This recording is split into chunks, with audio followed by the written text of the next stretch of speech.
Yo guys, and welcome back to AC Valhalla. We're gonna be playing more of this game today. Let me just go ahead and change my controller settings because it's kind of like messing around.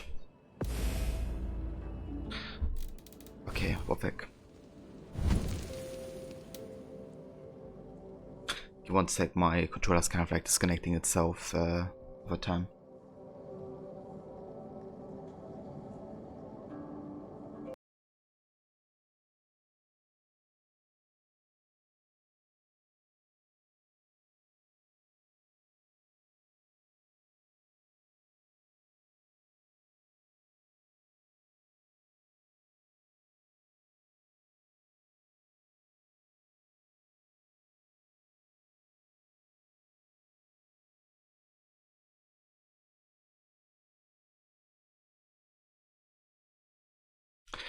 Okay, I have no idea what my PC is doing right now, but it basically just wanted to auto shut down my entire system.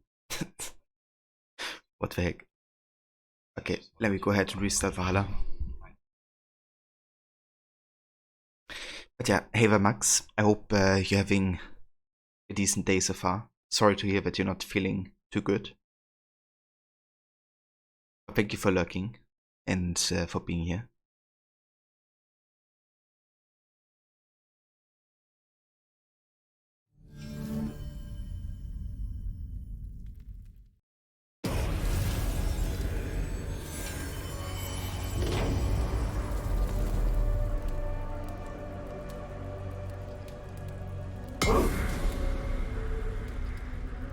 Okay, let's see if my controller is now, you know, having so focus.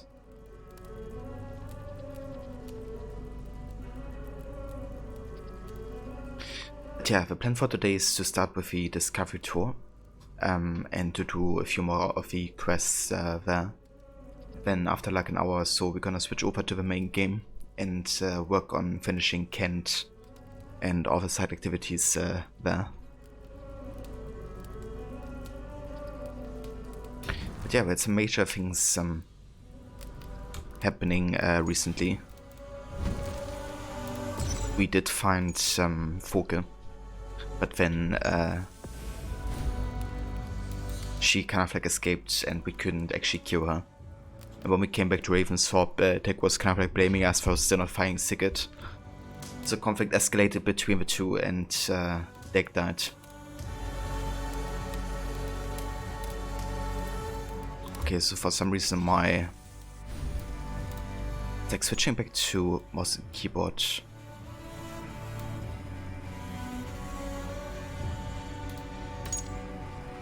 Something is wrong with my controller, like seriously. Give me 1 sec. Ridiculous.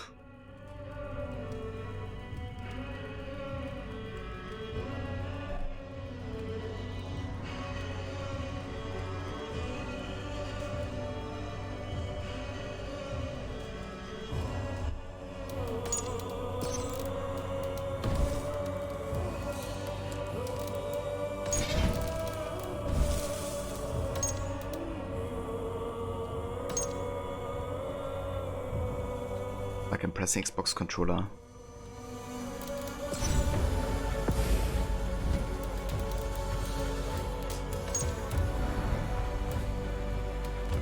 Okay. Let's hope it works now. That's getting ridiculous here. I hope my controller isn't like dying or something. Didn't have it one for overly long. Bit more than a year at this point.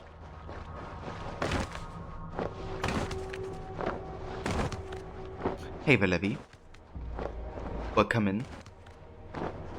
Just a quick hello, you don't have much time. Hope I'm well. Yeah, definitely doing well so far. I've been having some controller issues for some reason. I hope it's not dying or something.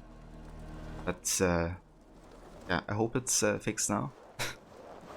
We'll see how it goes. Over halfway through the day. Very nice. How is it so far today? I hope your trainer didn't have a hangover again.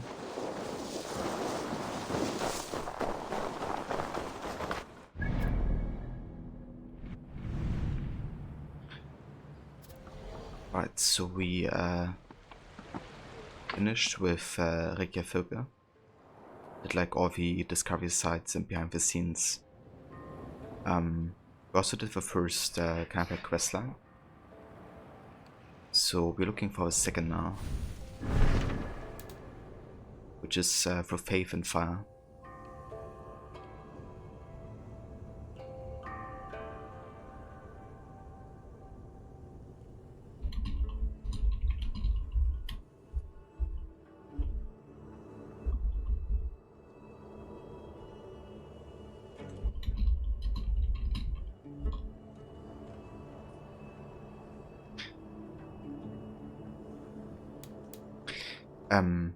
So this says, Brother Eric awakens on his first day at the Hour of Eli.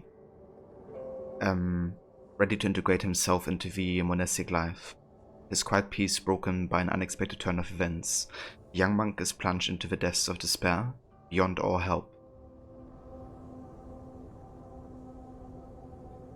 Did he the first part? Ah, okay. I wasn't sure if I wasn't sure if you know, you kind of like had the stream muted again. Otherwise, I would have written you what I said.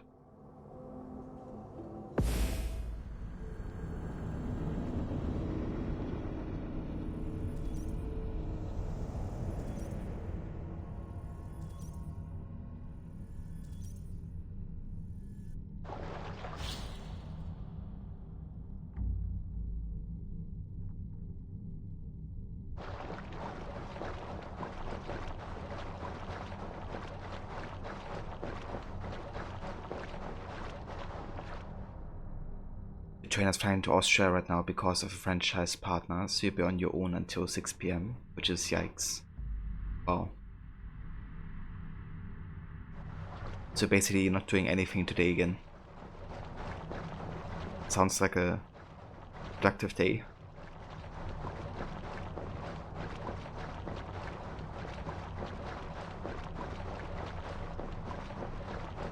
We will not take any issues with you being on Twitch on work, Levi?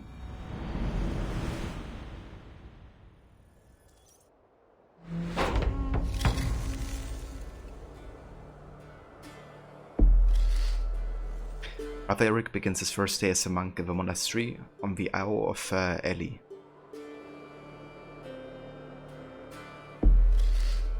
Unaware of the ebb and flow of power, Eric has only one goal: making a good first impression.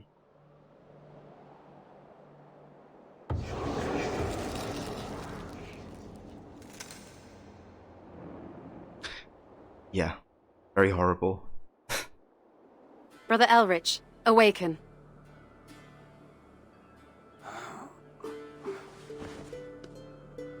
Nice haircut.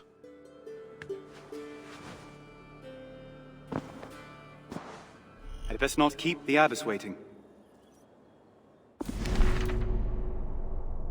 Yeah, no worries, Levi. The hours of a day.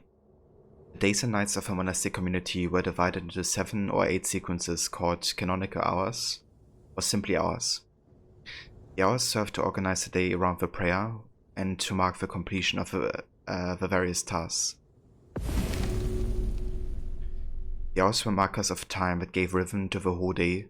The schedule was regularly punctuated by divine services, moments of community prayer, and sacred celebrations.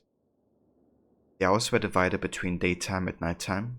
The nightly hours were the vigils, midnight, the matins, and the Lord's dawn. They were followed by prime, terce, sext, and none, or the first, third, sixth, and ninth hour of the day. Finally, the day ended with the Vespers, the evening, and the Compline, the sunset. Initially, each monastery would have followed their own version of the hours, abiding by the rules set by their founders. In the mid-10th century, 7 monasteries and cathedrals adopted the rule of Saint Benedict, standardizing the hours across southern England. Much later in the Middle Ages, the hours became more accessible to people outside the clergy. A book of hours such as this would contain devotional psalms and prayers. In this copy of a book of hours, each hour was associated with an important biblical event, often from the life of the Virgin Mary. One can see here receiving the news that she would be the mother of Jesus Christ. So this is the Annunciation from the hours of Jean d'Oeuvres, The Queen of France by Jean Pusset. And you can find this in New York, in the Metropolitan Museum of Art.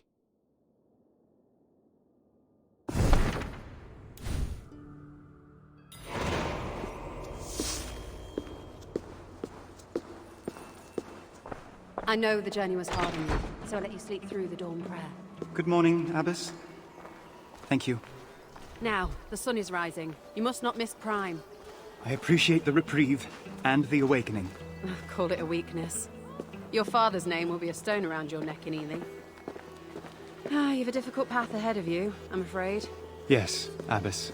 Well, there's nothing to be done about it. Better you prove yourself early than risk becoming the subject of gossip. I will, Abbess. You may break your fast in the kitchen with the others once your prayers are concluded.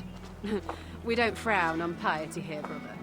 Should you wish to stay at chapel to pray for the Lord once your duties are concluded, you may be assured that food will be available to you, as long as you go to the kitchen before terce. That's mid-morning? Precisely, my son.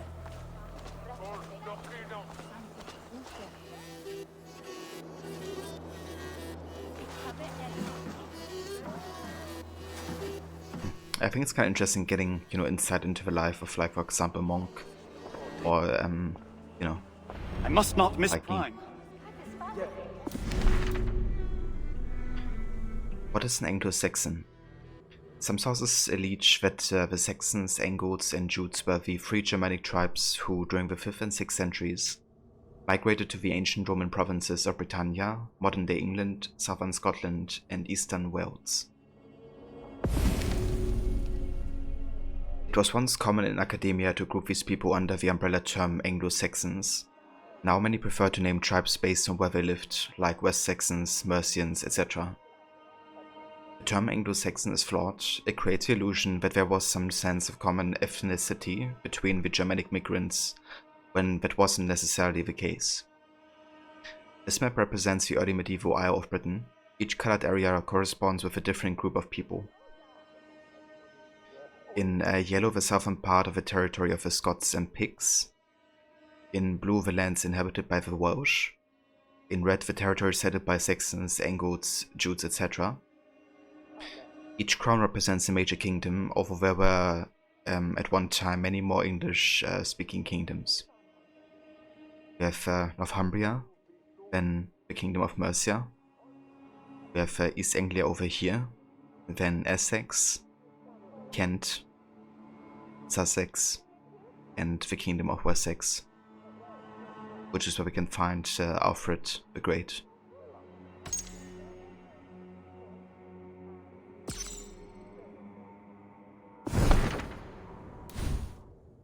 These scriptures are there as a guide, my son. When read... What is monastic prayer? It consists primarily of psalms supplemented by hymns, reading and other prayers, and antiphons prayed at fixed prayer times. Together with the Mass, it constitutes the official public prayer life of a church. The liturgy of the hours also forms the basis of prayer within Christian monasticism.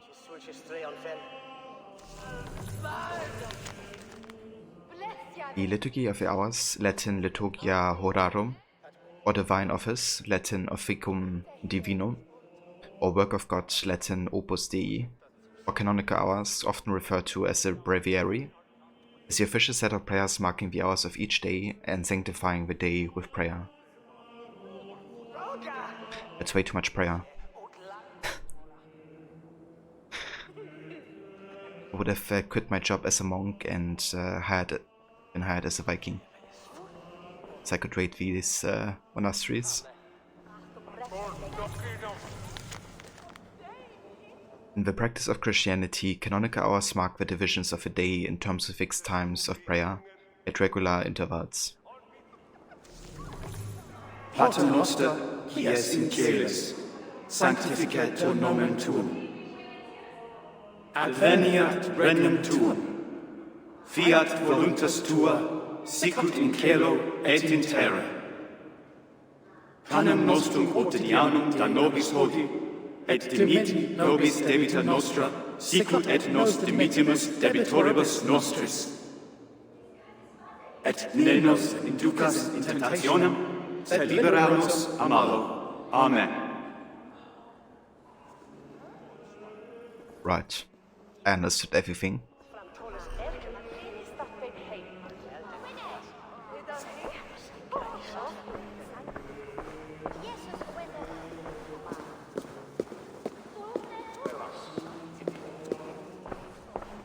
These guys are having like a daytime beer. Gotta be monk, right? makes him closer to God. Relics and Saints. A relic is an object considered sacred because of its connection to a saint, a holy person close to God. A relic could be something the saint had owned or touched. It could also be their finger, their skull, or even their tongue. According to the church, a saint's connection with God granted them miraculous powers. It was thought that they could help answer prayers, heal the sick, and advocate for the faithful on earth. Early medieval churches encouraged worshippers to believe that relics helped to access the saint's power. Christian pilgrims traveled far and wide to see and touch the sacred objects, hoping for miracles, filling the churches, and bringing business to the town. The practice of revering and petitioning saints and their relics was known as the cult of saints. Because of their popularity, relics were placed in special containers to protect them from wear and tear. These were called reliquaries, as seen in this image. They were often made from precious materials. The most important and sacred relics would be held in a church, where the clergy controlled who could visit them. While the Discovery Tour wished to depict the value and sanctity attributed to a relic, the journey of a Winchester reliquary in our game is fictitious.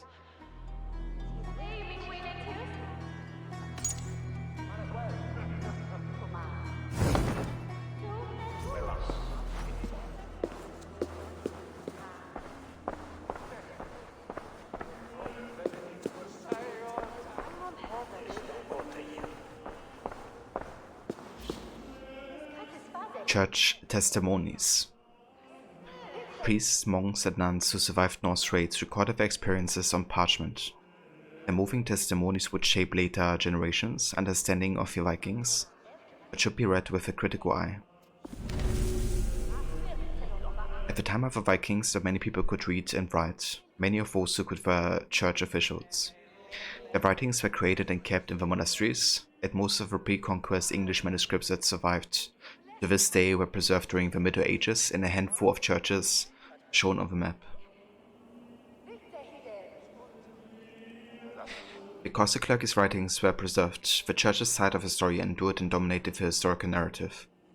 The church portrayed the Vikings as bloodthirsty pagan brutes, and this image still prevails today, but bias and political motives may have helped to shape the church's records of the era. The Vikings are pagan or non-Christian, and the church disliked and often demonized pagans. The Vikings who would raid monasteries were a hated threat to the church's wealth and to the safety of its people. Furthermore, by portraying the Vikings as ruthless murderers, the church helped to drum up resistance to the invaders. The testimonies of clergymen could be helpful for Anglo-Saxon leaders fighting the Vikings. The more bad publicity they gave the enemy, the more effective propaganda it would be. That's very important to understand the portrayal of the Vikings in this game, because they tried to make a difference between, for example, Eivor and some other Vikings. Because even though, you know, raiding, raping and pillaging and all that type of stuff happened, Eivor, like, there's obviously been differences. And often, you know, churches weren't also targeted for like a religious reason, but rather because it was not well guarded, and you know, churches often had like lots of wealth. So it was like an easy target, but they didn't come to kill people necessarily, but to just, you know, get that wealth essentially. And Eivor is quite similar, because obviously Eivor can't really kill innocents, so he actually stays away from that, and with that behavior kind of like breaks a bit of a stereotype that exists about Vikings. Which is also showcased in the cinematic trailer as well.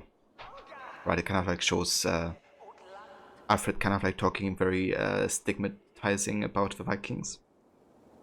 And then we have kind of like Eivor and his clan, you know, doing, for example, the raiding, but you know, using it to kind of like build up a life for them.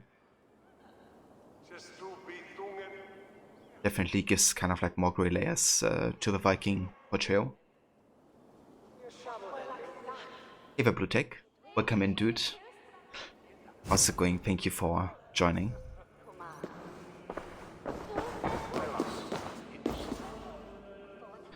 art of illumination. Ecclesiastics or members of a church believe that decorations highlighted the value of a written text. Illumination or the inclusion of splendid and complex paints was reserved for the most special and important manuscripts. Creating a book was a team effort. Many talented illuminators might take part in decorating a codex or a book with stunning paints and illustrations. Some would paint letters in rich colors and gild them with golden leaves. Others would fill the margins with beautiful patterns, bed-framed and embellish the text. Sometimes there were no words on the page at all, only colorful illustrations as seen in this 8th century manuscript.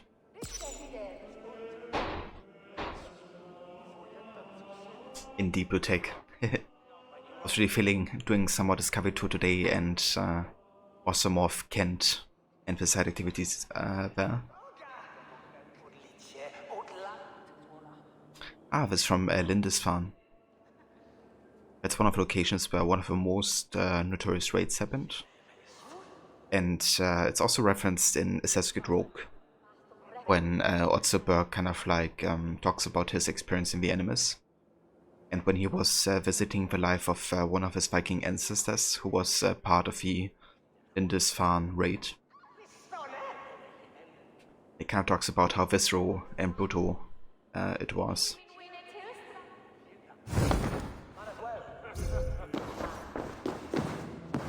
He didn't seem to dislike it though.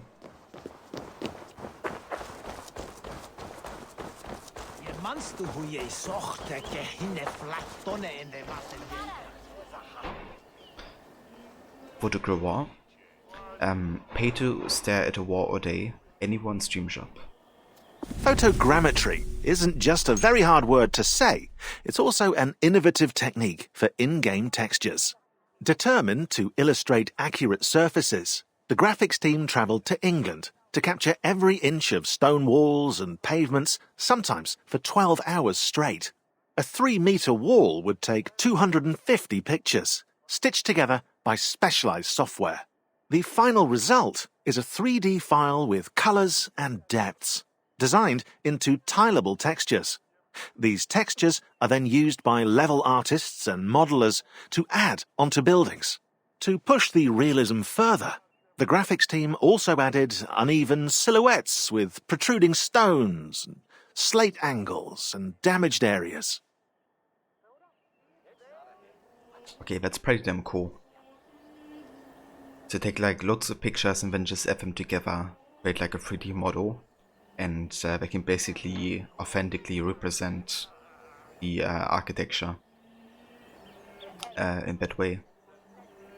But also take like a huge amount of work away from like having to build everything yourself by hand.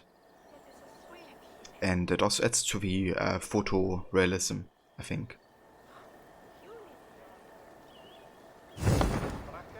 Yeah, I quite like that.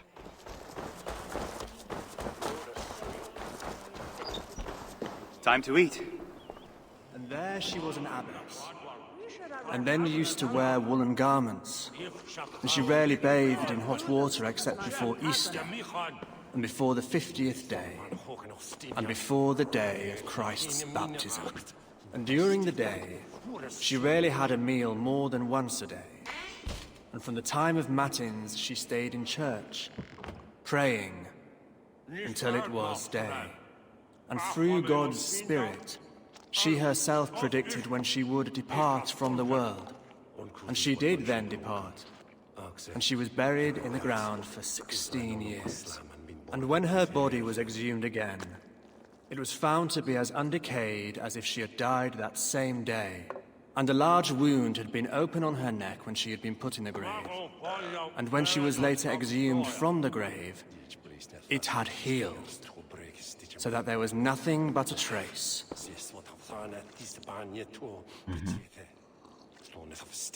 Interesting story. Elder Scrolls 6 is also gonna use it, so that's cool. Yeah, I think it can really add to the realism of the game world. Yeah, that's cool that they will be using that technique.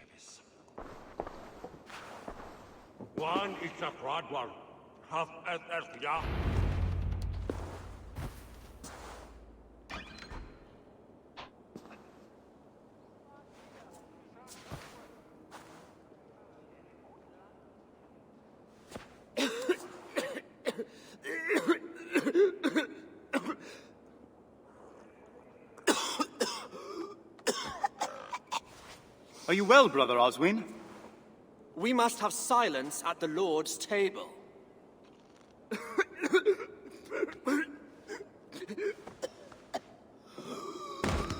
Brother! Very well. Take him to the infirmary. Okay. What happened there? A quiet place. Monastic life involved frequent introspection or self-questioning to understand the mysteries of God. Monks and nuns deepened their beliefs through meditation, labor, and reading scripture. Ideally, these acts were done in silence.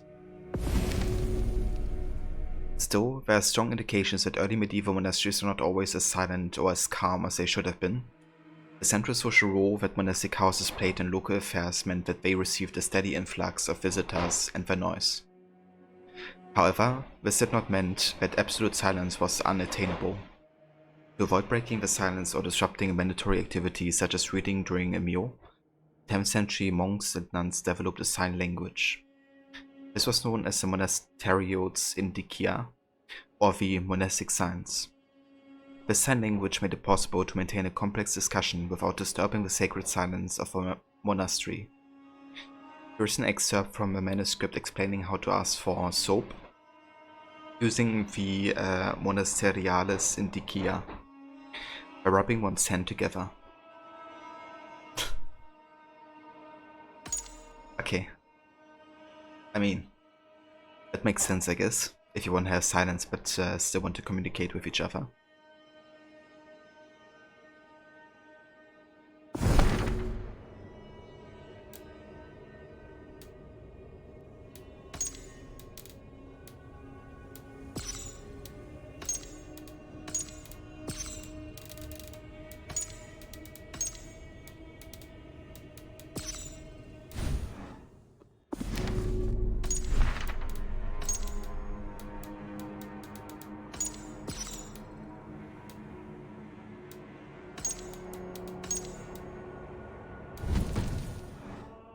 Defiance.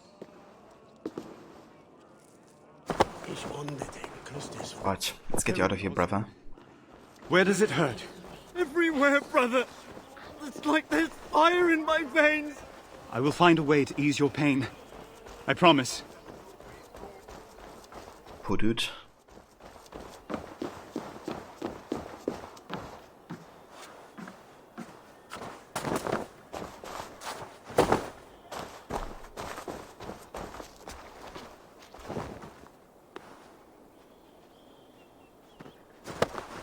I thought I could maybe interact here while carrying him. Okay, I can. Made to last. Parchment, a writing material, was made by soaking, scraping, and drying animal skins into a flexible, resistant sheet. While paper falls apart over time in colder climates, parchment can endure for centuries. Parchment was made to last so that its content could be carried from generation to generation. This quality was recognized in the Viking Age. In 733 CE, King Ethelbald of the Mercians praised the endurance of writing in a charter to Bishop Eadwulf. He wrote, "Whatever gifts men give with their words, the gifts are to endure, they should be recounted and supported with written letters." Ethelbald and others recognized that the written word would be a valuable record for people, places, and events whose memories would otherwise fade. Because of this understanding, modern historians have been able to study many centuries old manuscripts, like the one seen here.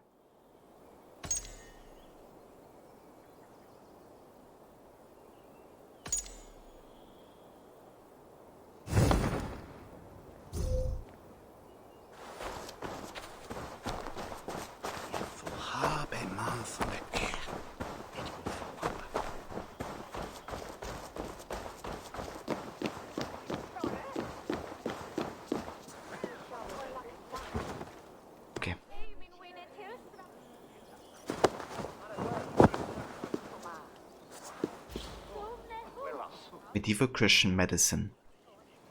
Medicine consisted of observing a patient's symptoms and deciding how to treat them. When seeking to heal disease, people looked to both herbal and supernatural remedies. Now get to sit in a different spot until 6 PM. What an exciting time to be alive.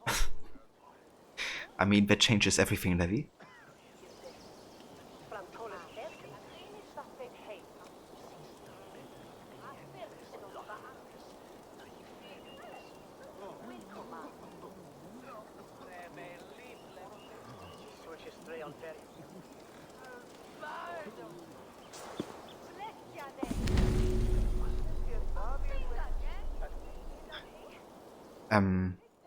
Early medieval people believed demons and elves were to blame for some diseases, and would seek supernatural cures for them. In some cases, ailing patients would be prescribed a religious remedy.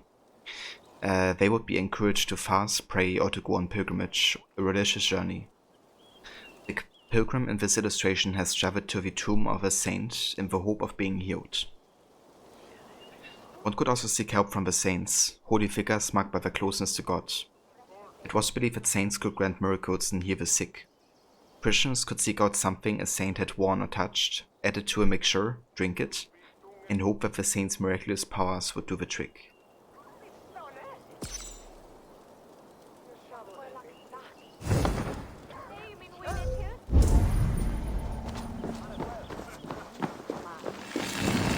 I must find the monk in charge. Father Bertwald, was it? You unlocked Fuke at Malacca, a clandestine member of the Order of the Ancients. Yeah, I never wanna play her.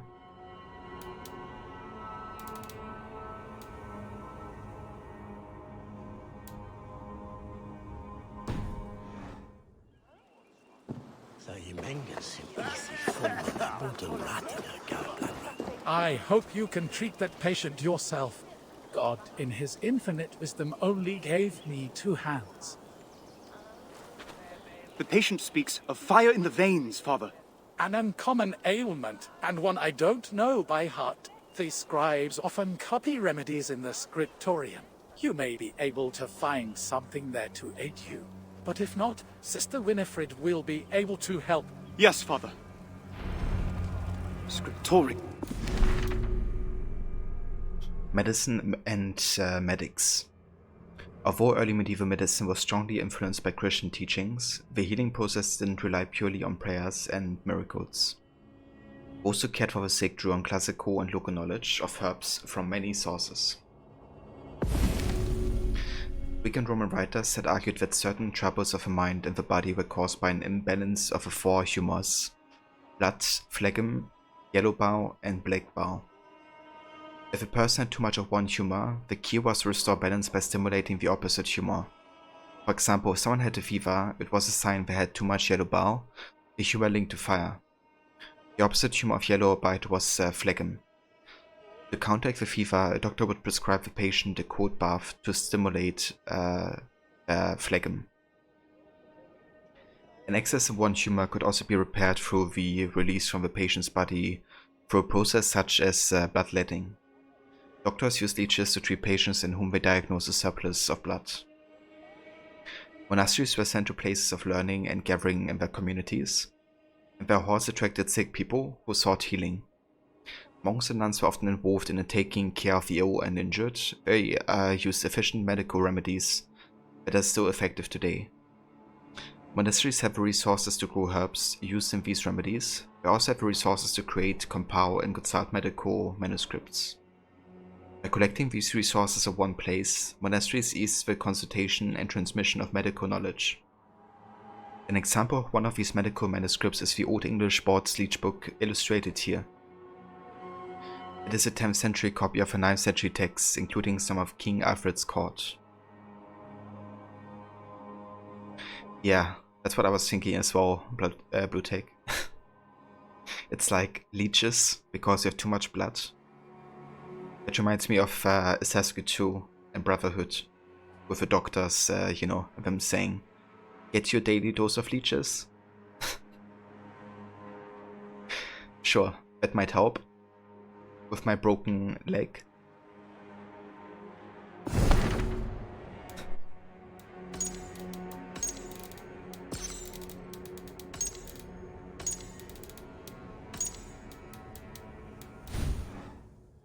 Right, I remember where that was.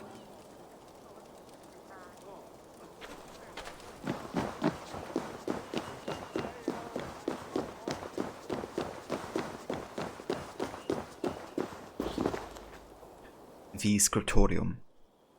The Latin word scriptorium described the room where monks and nuns copied and created manuscripts. Over time, it would become one of the most important places in the monastery. In the scriptorium, surrounded by parchments and quotes, monks and nuns known as scribes worked by the sweat of their brow to create, copy, and denominate texts. Most of these works are written in Latin, but some were in Old English. Not all monks and nuns worked as scribes though, while all of them were taught to read and write as part of a monastic education. Only the most gifted and meticulous went on to work in the scriptorium. The monk who created this image of Saint Matthew at his death was called Edwig Basan. He was chosen to be a scribe because of his talent and precision as a writer. High precision, Gere? Edwig's portrait of Saint Matthew depicts some aspects of what a scribe's working environment could be, with a chair and the ink pot at the corner of his desk.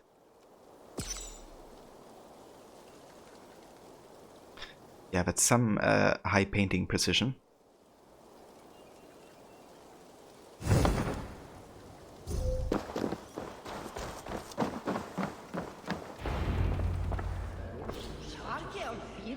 The four humours. The theory of the four humours dates back to classical Greece. It holds that the human body is made from four elements: air, fire, water, and earth. Each has its own associated bodily fluid or humor, which can shape one's personality. And Ketchup. Welcome in, mate. Thank you so much for the raid. And welcome everybody from Ketchup's stream. I hope you had a good one today. Did you play more Dark Souls? Hey there, Vanity Saven. Welcome in. Hey there, I'm in the best suit. Welcome to the Discovery Tour. We are learning a bit more about the monastic life currently during the Middle Ages. Like, we're literally playing a monk right now. It was good, thanks. Yes, some more Dark Souls progress. Very nice, dude. Very nice indeed. Okay, so what happened to my alerts? I'm the best, so thank you so much for that 7-month resub. Yeah, hold on.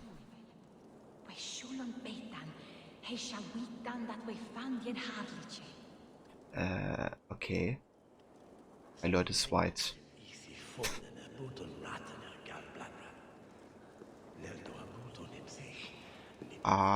Okay. I think maybe my almost PC crash earlier kind of like bugged out my alerts. So I think I might have to deactivate them. No.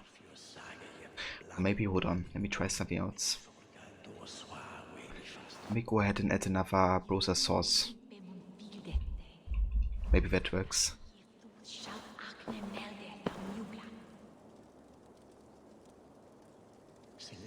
Tight, yeah! That does work. Okay, cool. Yeah, let's do that instead. Yeah, I'm the best, so thank you so much for that resub, dude. I really appreciate it. So, Ketchup, how far into Dark Souls are you at this point? Do you know, like, roughly your percentage, or like how far you are? Yeah, I mean, Tuko has to be there for the resubs.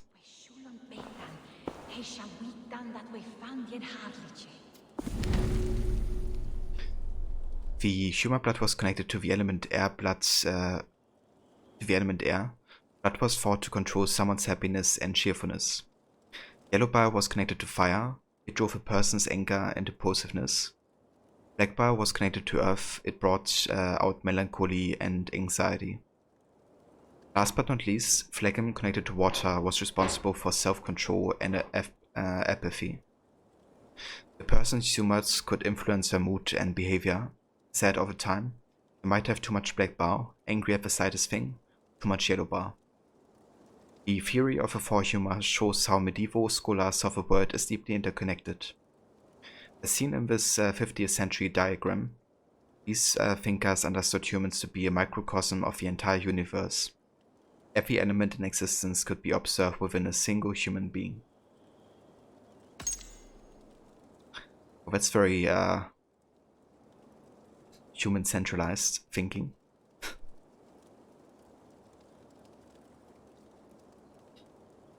You're not really sure how far you are, to be honest. I'm the best who have a much better idea, but you guess maybe a third, perhaps a quarter of the way through. I gotcha. Yeah, I don't think there's like a progress check or anything like that, is there? So it would make it difficult to kind of like guess the progress, I guess. But I hope you've been still enjoying the journey.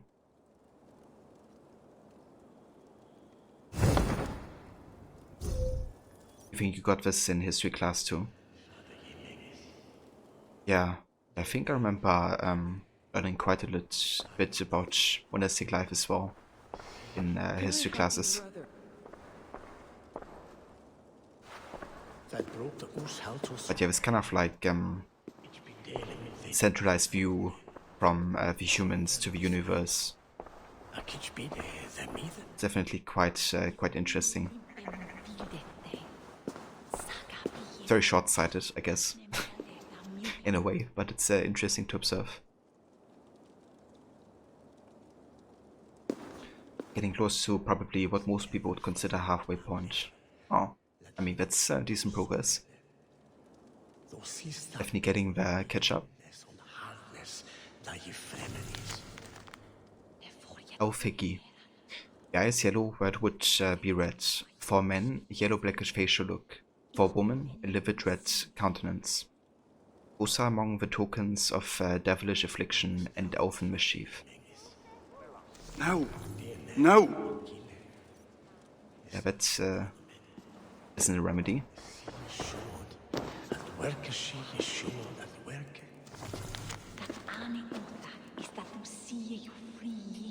Your favorite subject in that class was about torture in the Middle Ages. Yeah, they definitely had some creative torture methods, didn't they?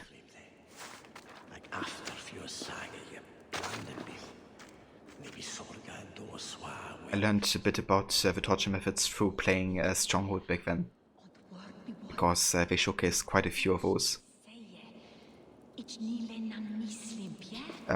Blood flux. Clasped in the upper part of the belly or on the nether. Miko saw an inflation of the inwards. Frequent and often bloody evacuation due to infirmity of the rope gut or colon.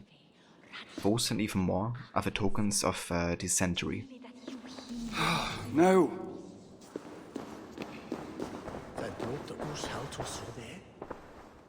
You're afraid you have to lurk for a while and get some work done, but you hope I have an amazing stream.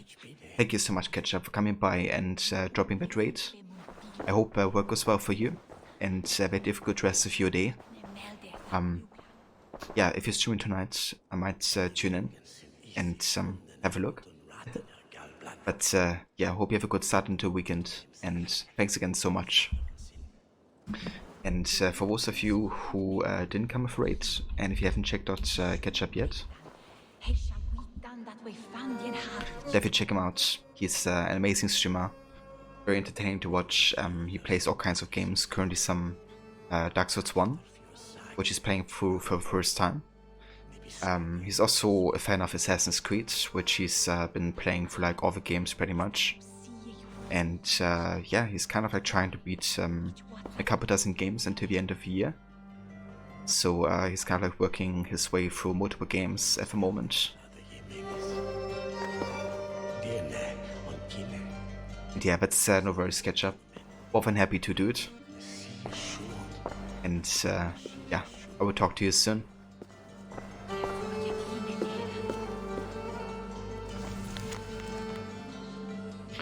Vivid pain of a sight. Very strong and vicious fever. Heap of sore on either side. Frequent cough and dryness of a tongue. Those tokens or any kin to them convey the presence of a liver disease. Oh! Let me just... Ah, no.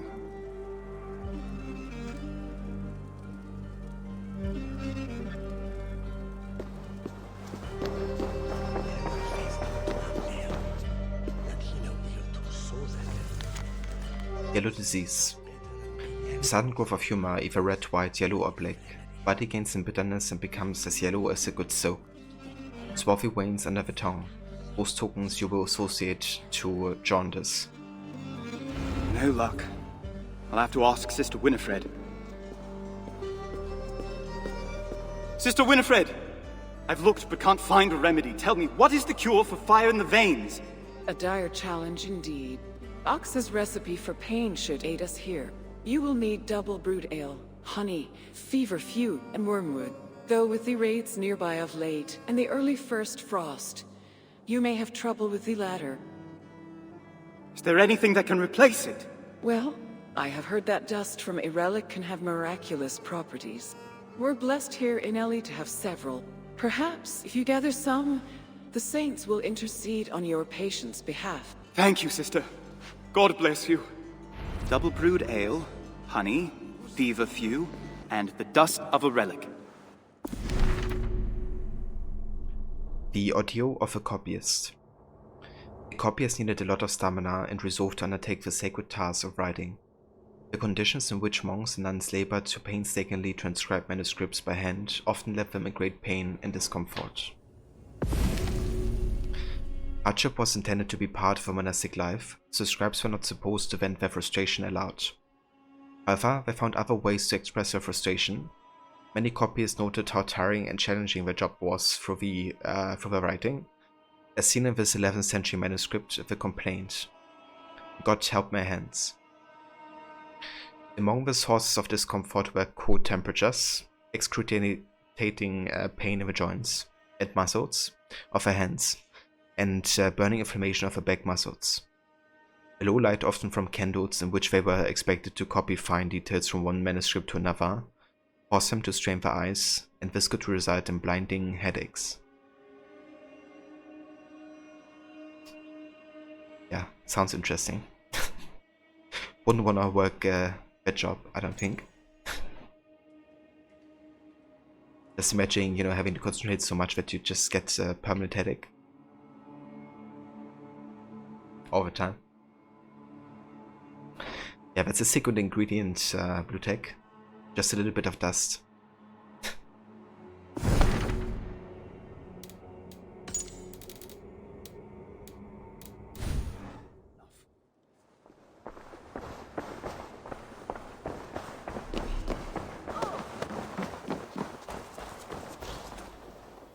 Ellie, Monastery for All. Ellie was among the monasteries that welcomed both men and women. Ellie's founder was determined to offer retreat to anyone, no matter their gender, who wanted to take up the religious life. The founder and abbess of Ellie was Queen Ethelfrith of Northumbria. She was also known as Etheldreda, Audrey, or Edeldreda. She passed away in the year 679 and was buried in a simple wooden coffin. Years later, the coffin was opened so her remains could be moved to a new marble sarcophagus. According to legend, those who peered into her grave met with a shock. For despite having been dead for years, Ethelfrith's body showed not a single sign of decay. The incredible preservation of her body was seen as a miracle, and Ethelfrith was declared a saint. This illuminated manuscript highlights her sacred status through the use of gold. Gold seen here in Saint Ethelfrith's robes frame and more symbolize sanctity, importance, and direct connection to God. That's interesting. I wonder how they preserve a body.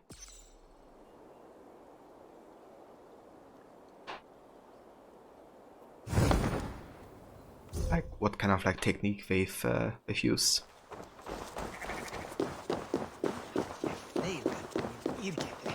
They might have ale in the kitchens.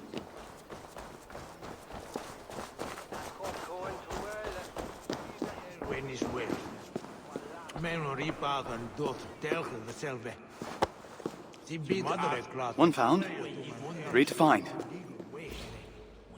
A strict diet. Anglo-Saxon churches despised all the sins, including gluttony. It was believed that fasting or keeping to a diet of bread and water would help monks and nuns to resist the devil and his temptations. Fasting and prayer were thought to purify the clergy and to strengthen their will against demonic temptation. Even when they were not fasting, monks and nuns would have been instructed to keep a strict diet. While not much is known about their food habits in the 9th century, scholars can make some educated guesses based on what the 10th century clergy were eating.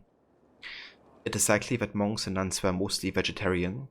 Meat or fish would only be eaten on special occasions, for example, a feast like the one illustrated here. For the sake of self-denial, the clergy would have been allowed only 1 or 2 meals a day. Yeah, that wouldn't be for me. Imagine eating just bread and water.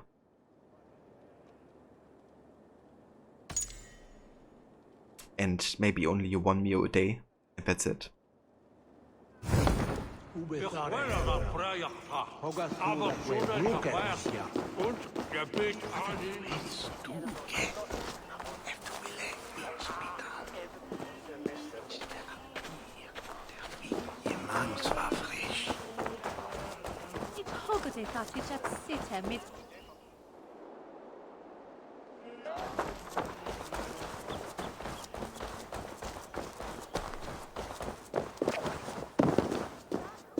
The relics are kept at the back of the chapel.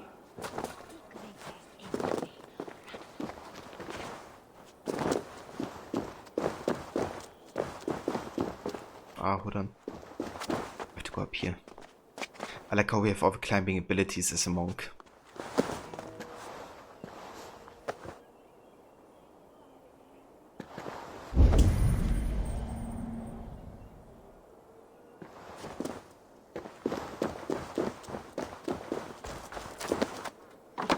Definitely kept in shape, it seems.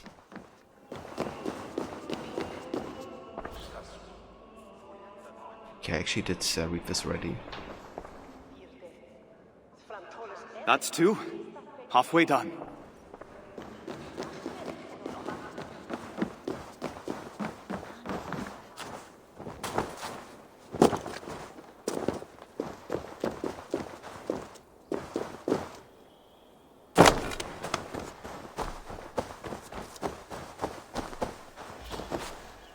A life of prayer. The life of a monk or nun was all about prayer. They would gather many times a day to sing and celebrate the glory of God. But it wasn't all songs and contemplation, there were also hard work involved. Working the fields, chopping trees, weaving textiles, and gardening were all in the days of work for a monk or nun. Some even kept bees, as seen in this illustration. These tasks were a form of prayer. Hard work was a way to commune with God. But keeping the monks and nuns busy wasn't just to teach them humility or self-sufficiency. It was also a way to keep them out of trouble.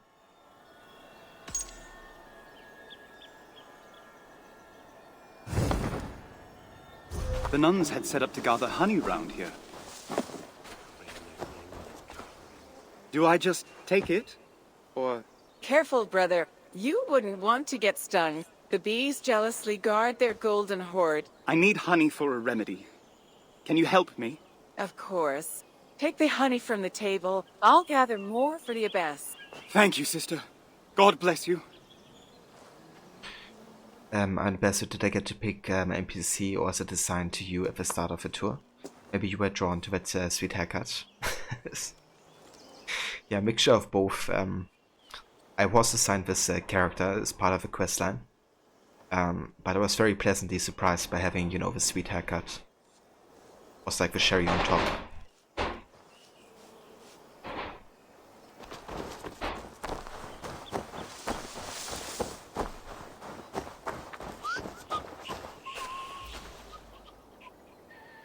On liquid gold. Honey attracts flies and apparently Vikings too. Honeymoon referred to the Scandinavian practice of giving newlyweds a moon cycle's worth of mead. Which is too much mead. But honey was valued by Angles and Norsemen alike. It was then vital for the developers to represent the beekeeping practice as faithfully as possible. Depending on each region's real flora, fields of flax seeds, poppies, and heather were designed and implemented by modelers and level artists. The flowers used as a seamless way to guide players through their environment. The beehives, seen from afar, also act as a natural marker. You might say a beacon, and are surrounded by NPCs collecting the honey. Sorry about the beacon thing.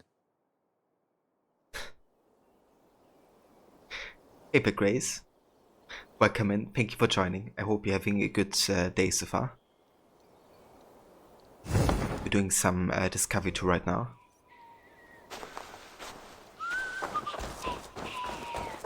Gotta collect that honey without being stung. And that's the third. Now for the last.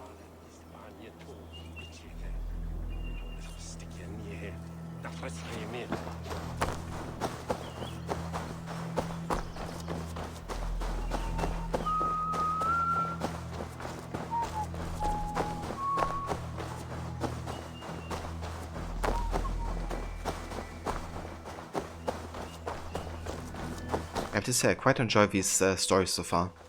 I think it's good how they want to give us a perspective of like different characters of the time. And so far the monastic life was represented quite well, I would say. Grows best in full sun. And hopefully far from the sisters' bees. What does feverfew look like again? Good morrow, brother. What brings you to the woods? Good morrow. Do you know where I could gather feverfew or wormwood? No wormwood left this season. As for feverfew, no small white daisies are what you seek. Thank you, brother. God bless you.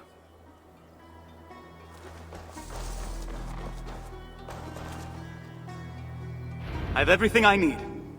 Now to mix it.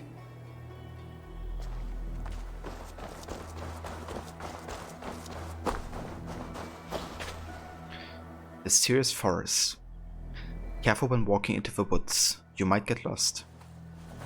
Level artists and designers used different types of forests to structure England's kingdoms. Oak trees, ivy and rowan in Wessex, heather fields, Scot pine trees, moss and willow trees in East Anglia, beech trees, bluebells and autumnal birch trees in Mercia, and tundra bushes, western gorse, dead and frozen trees in Northumbria. Ubisoft Sophia even recreated Wistman's Wood in Hamptonshire, using the pictures the development team took during their scouting trip. To do so, they integrated old, medium-sized trees, a smattering of rocks, a soupçon of moss, and a bit of fog to complete this ominous atmosphere.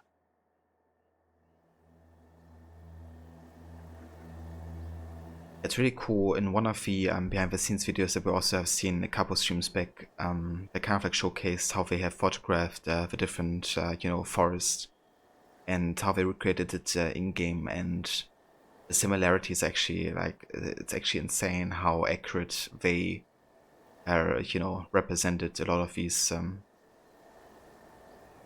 like kind of, the rocks and how mossy they are and all these like little details. The biggest change is definitely kind of the color palette they have chosen, which isn't all natural at all times, but rather they've been orientating themselves on like 19th century's painting and around the time. Because during that time it was very popular to kind of draw medieval paintings, because it was like a more fascination with medieval times again. Because of the Industrial Revolution and stuff, people were kind of like more drawn back to nature. And going back to medieval times and painting those environments was a way to kind of like escape the more modernization of their times, the 19th century. So Ubisoft went ahead and used those kind of like painting as a reference, created like a more romantic interpretation of a color palette of Valhalla. But yeah, I really like that combination of like, having like realistic shapes and stuff and vegetation placement, but combining it with like this more artistic approach of romanticism.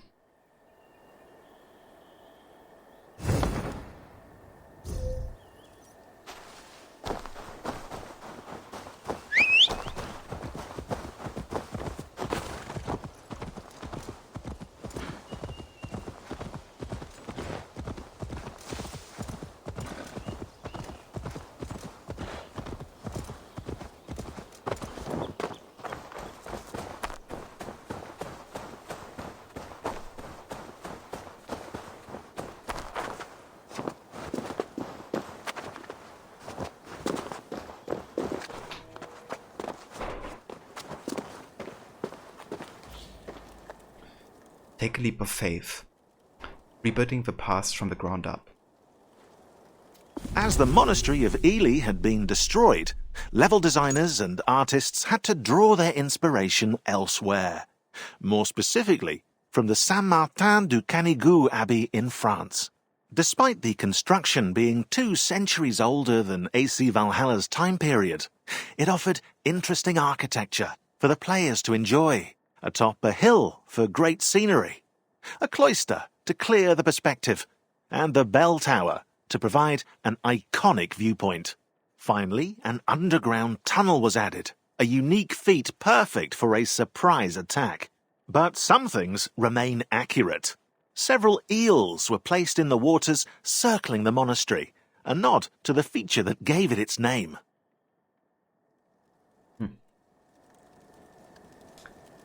Yeah, that's something that Ubisoft has been doing for a long time, actually. For example, Monteriggioni, right? The Villa Auditore isn't actually something that you can find in Monteriggioni. However, it is inspired by another villa that you can find in Toscana. So they did kind of like something similar here, right? They used the cloister or monastery from roughly the time, but from a different place, and then placed it in England. So while the placement of the building is not accurate, the building itself kind of like is over time.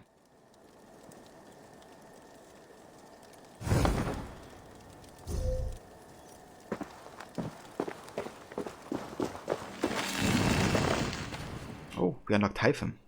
Nice.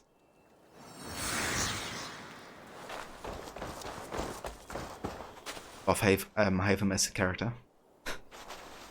The whole leap of faith moment is just too good. Raiding the monasteries. The main goal of Viking raiders was to make a quick profit. Members of the clergy maintained that the monasteries were the Vikings' favorite targets. But did the Vikings truly single out the monasteries for attacks? Medieval Scandinavians may not have seen their attacks on monasteries as different from any other raid. New in town and unfamiliar with Christian institutions, the Vikings might not have been able to tell the monastery apart from any other building. There's another reason the monasteries might have tempted the Vikings: their location. As pictured here, monasteries like Lindisfarne were often built close to waterways. Much to the horror of monks and nuns, this left them very exposed to Viking raiders who traveled by boat. Yeah, that's a good point, because with monasteries also having like a lot of agriculture and all that type of stuff, they usually also try to build like canoes around the monastery with like access to the water. And yeah, that actually makes a lot of sense here. That the Vikings use those waterways to get there.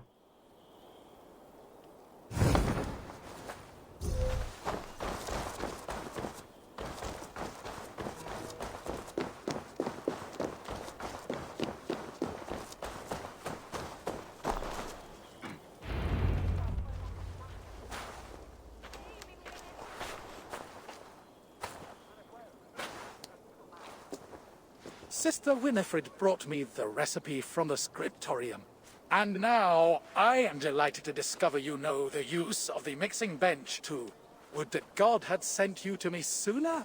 The infirmary would be in far better shape. I spent many summers mixing poultices for the townsfolk in Canterbury. Then I shall observe and hopefully learn some new tricks of my own. What was the first ingredient in Sister Winifred's remedy?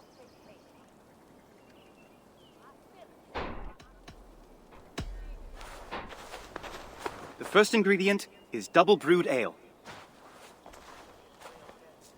Which 2 ingredients did you gather in the forest?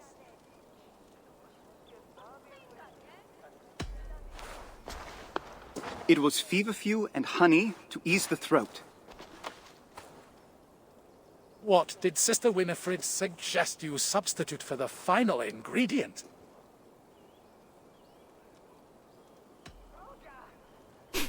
Kiss from the abbot.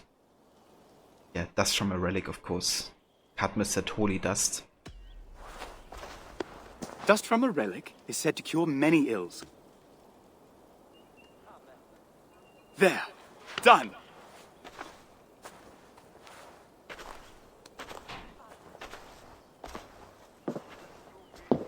This should ease Brother Osween's pain. I can't get over the fact that we actually put like holy dust in the mixture. The remedy.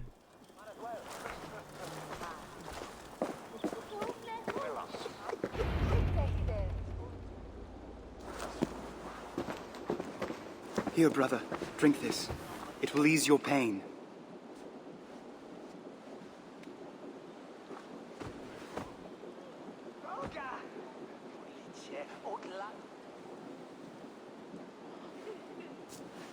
Thank you, brother. I can feel it working already. How fortunate I am that God sent you in my time of need. Rest now. Soon you'll be back on your feet. Brother Elrich, you must come at once.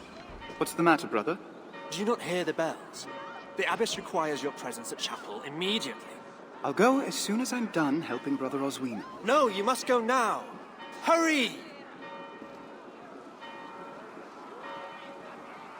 I hope the abbess will tell me what's going on.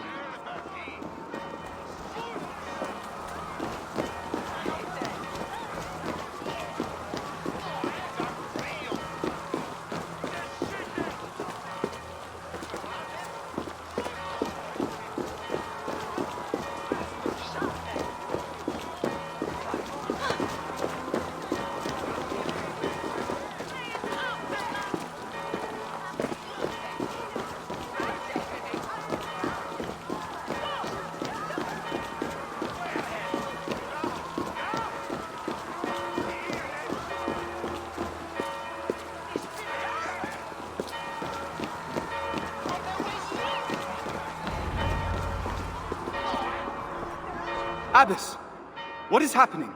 Come with me, Brother Elrich. The heathens are on their way, and we must secure the relics before they approach. Then we shall all flee together? No, brother.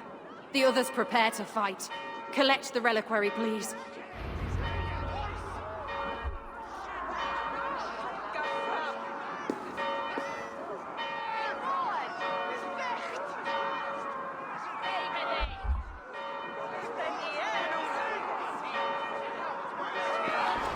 Oh boy, so the heathens are coming. I wonder if we will actually die here. Blessed saints, but I must carry you from your place of rest. It'd be kind of funny if it actually happens. Don't leave me! Now come, we have no time to spare. Take the relic to your father. Our families may share no love, but we are of a mind when it comes to the Lord. He will know what to do. That man is a stranger to me. As was our Lord Jesus Christ when he died on the cross for our sins. Help often comes from unexpected hands, brother. Now, follow quickly.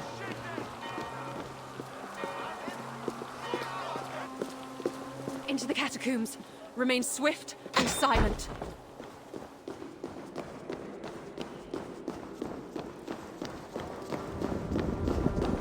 Oh boy. It would actually be funny if it ends with us dying here. The Lord is my shepherd. I shall not want. He makes me to lie down in green pastures. He leads me beside the still waters. Imagine getting killed by Eivor now. I think it's interesting actually having that view of like somebody, you know, getting raided. Given how often we did the raiding.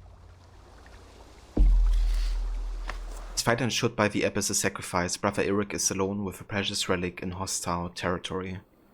To reach King Alfred's court, he will have to cross Viking ravaged lands and pray he is not discovered. Okay, so we do survive. But the abbess has died. Oh, we unlocked in Ravenskin. Völundr. Okay, so we're gonna go back to exploration here.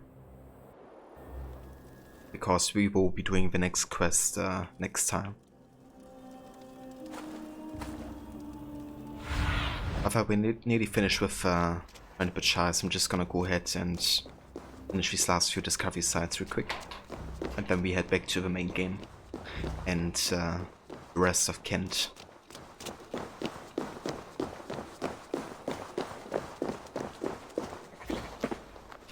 Telling time. People in the early Middle Ages understood time very differently than they do today. Some medieval scholars saw time as a creation of God. Time also gave rhythm and structure to people's lives. According to the Venerable Bede, the Latin word for time, tempus, came from the verb temperamentum, measure. The origins of the word suggest that time and measurement are closely linked, and that time was measurable in the Middle Ages. The reason for measuring time back then was not the same as society's reasons today. Hours and minutes were not used to calculate how much time was needed to accomplish a task. The schedule of the day was mostly determined by the course of the sun in the sky. However, measuring time was very important when it came to religious holidays. Medieval scholars would rack their brains trying to calculate when they celebrate Easter. Determining the date of such a holy day was a very complex process and required a meticulous understanding of time measurement and arithmetic. How do they make mathematical and astronomical calculations without a calculator? By counting up to 9,999 on one's fingers as illustrated in the manuscript. I mean, that's a way, I guess, to do it.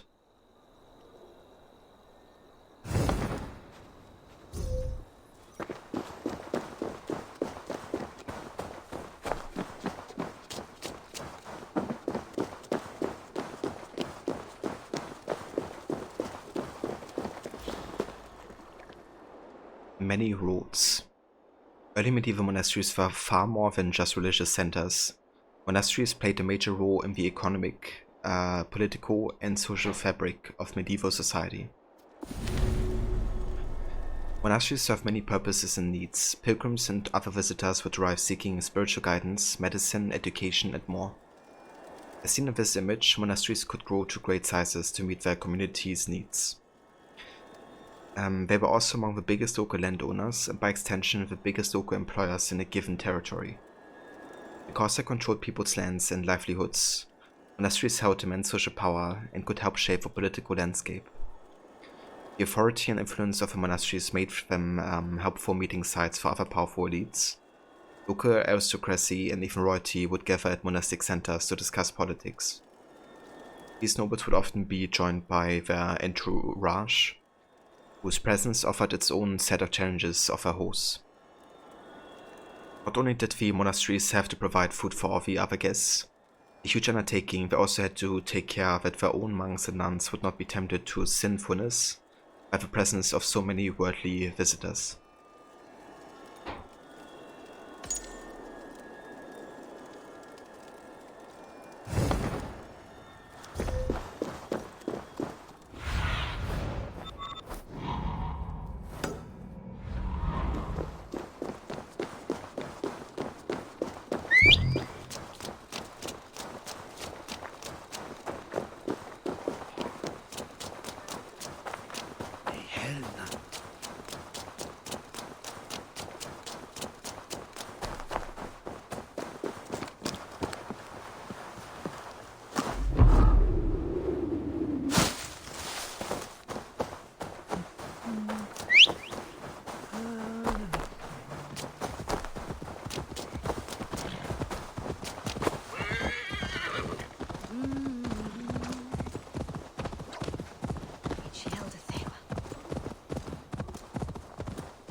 Magic and medicine.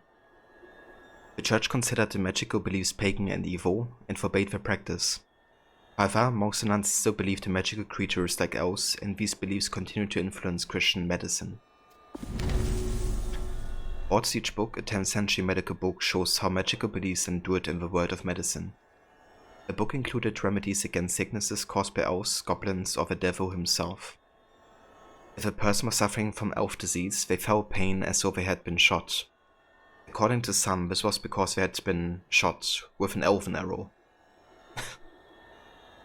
The book also included suggestions to fend off attacks by a more canonical Christian enemy, the devil.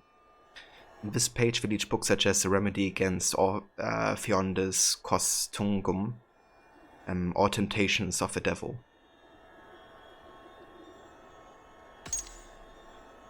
Yeah, sounds legit. It's kind of funny, right? The hypocrisy of like, yeah, other religions can't, you know, be like pagan. But we still believe in elves and goblins.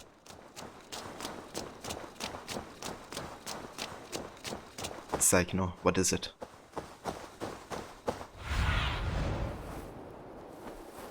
But yeah, that finishes Grand Bachar. So next time we do Discovery Tour, we will head back to Norway, to Hordafolka. And yeah, do the next 2 quest lines, I would say. Let's just go ahead and uncheck everything here. Of course, we have read all of this.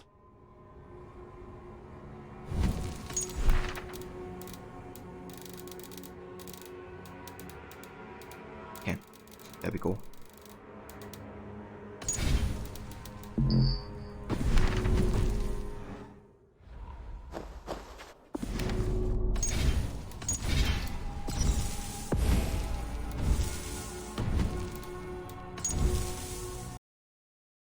Okay, so we're gonna head back to main game and do some of that now. We still have to finish Kent as a region. We did finish the main quest there. But yeah, we still have a decent bit of side activities left to do. Some wealth to get, some mysteries to uncover. All that type of stuff.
Give a cat.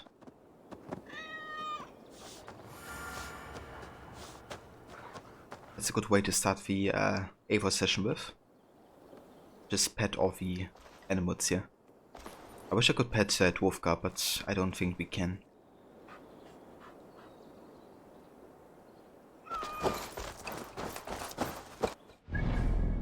Okay, so last time we did talk to Renvi, and when the whole conflict with Deck escalated.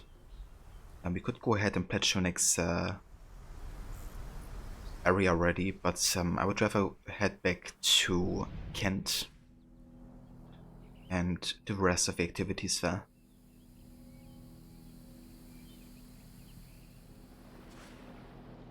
We actually have a quest over here. Oh, so hold up. We also still have the Berserker quest, I just realized.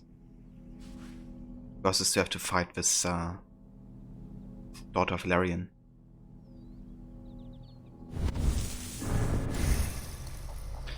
I mean, At this point we are like 90 levels below daughter, but we could try. Could be doable.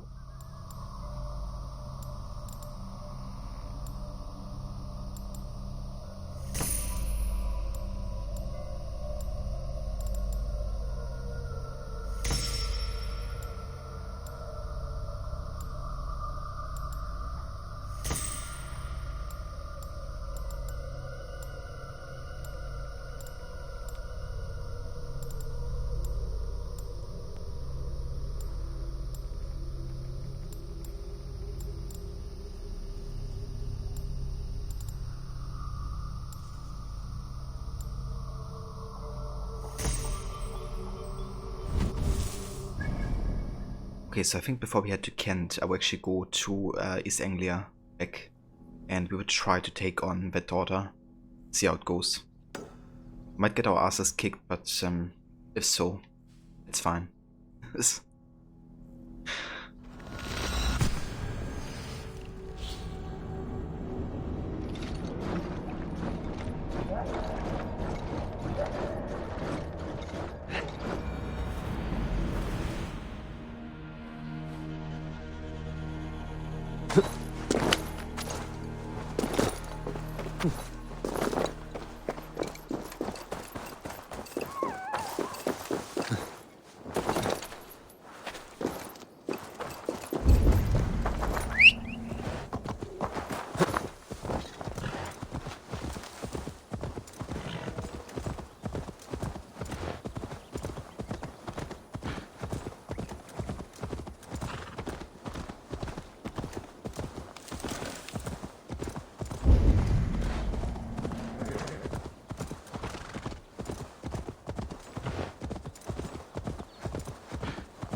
see if there's anything to collect. Thor lends me strength. Indeed. So collect this wherever when I have health.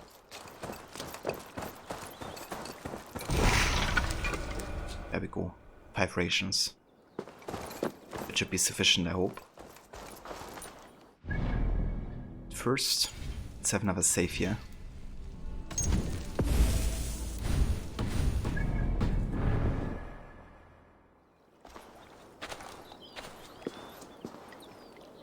Another tortured soul.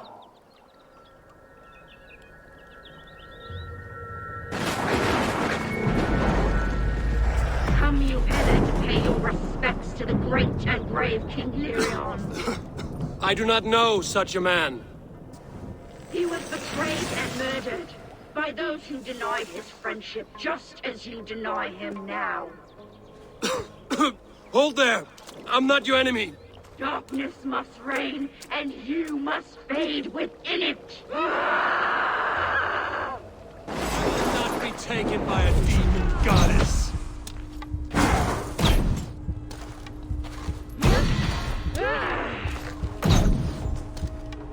You will join my pile of bones!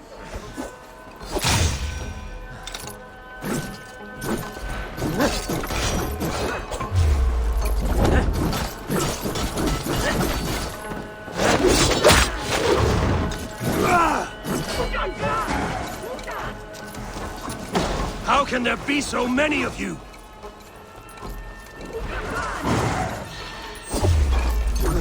Your tricks will not topple me!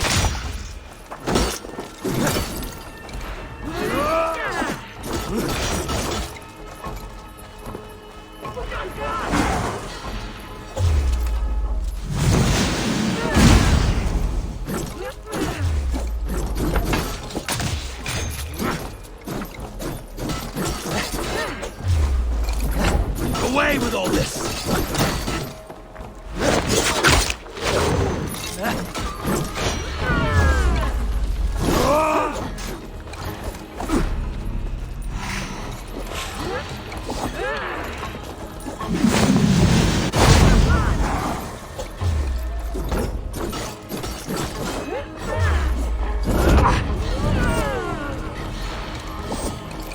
Your tricks will not trouble me!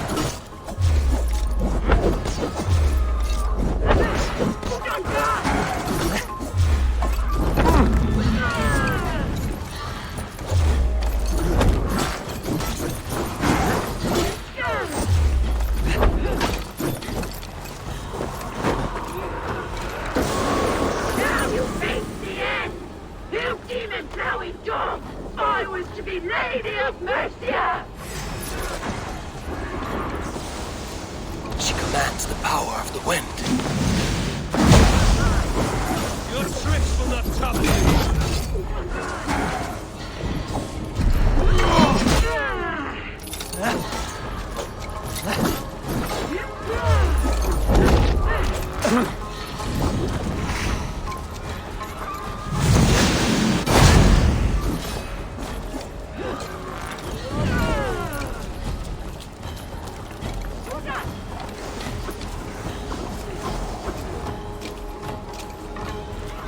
Okay, I can't use my wolf here. It's a shame. Cursed Satan!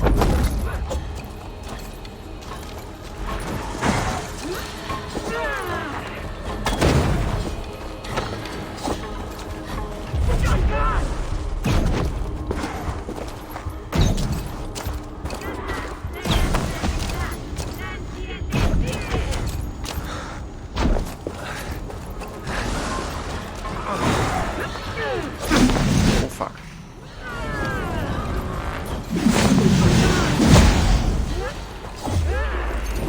Your tricks will not trouble me! Oh fuck. Damage. How did that even hit me? Jesus Christ.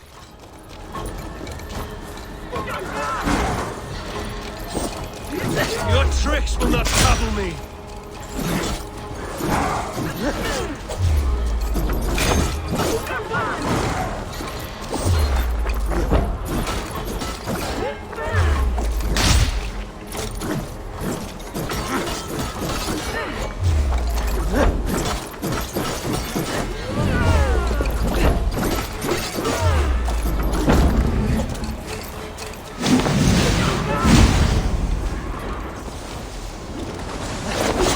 Away with all this!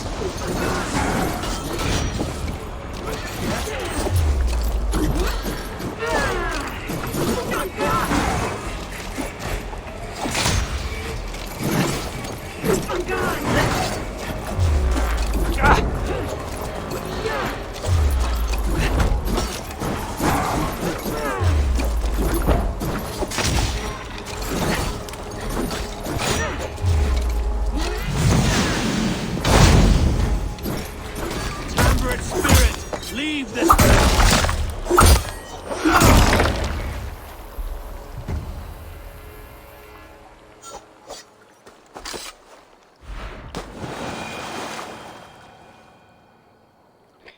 Jesus Christ. It was intense.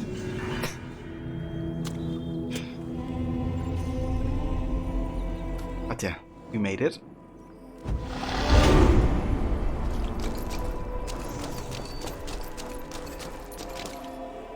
Thank you, I'm in the best suit. Yeah, that was quite close at times. I'm glad we finally got that last daughter. Okay, so I just realized, is the chat also not working? Yeah, it's not. Okay, hold on. I've gotta manually add another browser source real quick for the chat. Or because my PCs tried to kind of like shut down earlier. Kind of annoying, but yes, it happens.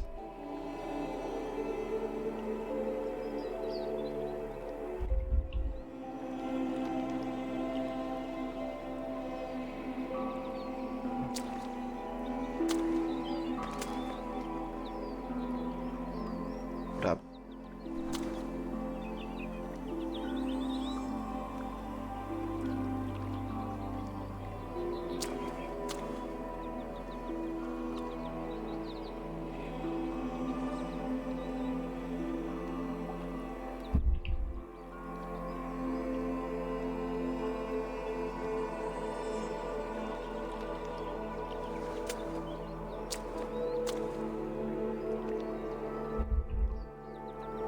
Okay, there we go.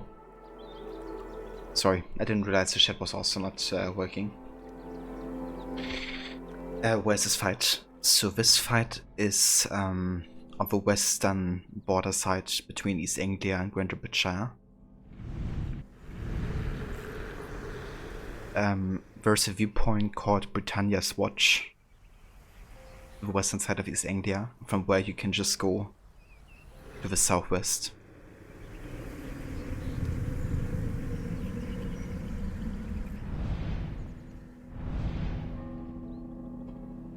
Oh yeah, definitely do it. Tell me how it went. Okay, so we're gonna go ahead and actually check off this last wealth opportunity now, because by having beaten all the daughters, we can actually go there and unlock that wealth opportunity. It's kind of like a requirement to beat all the daughters to get it. Also part of a really good armor set.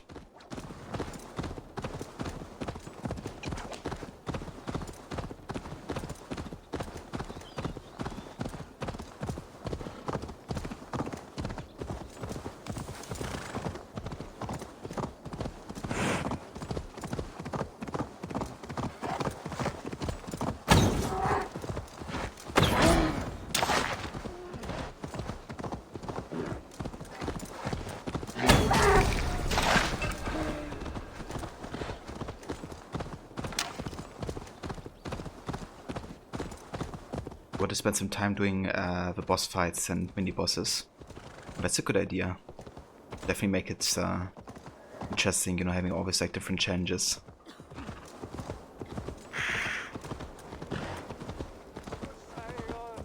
But yeah, funny enough, I didn't even think she was like the hardest, except of course for her power level. There's one daughter who has like a clone of herself that's on fire. So you have to kind of like dodge the attacks double. And if you get hit by the clone, you be put on fire. That's really tricky to deal with at times.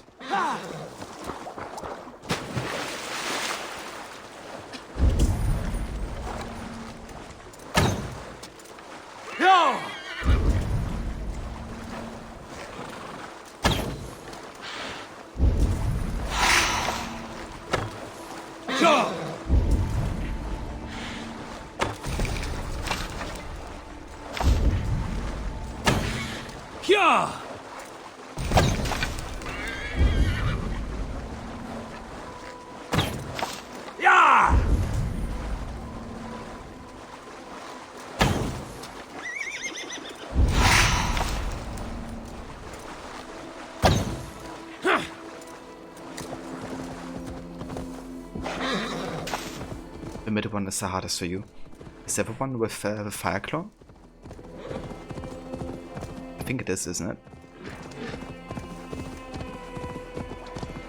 You don't have to fight them in order. You can fight them however you want to.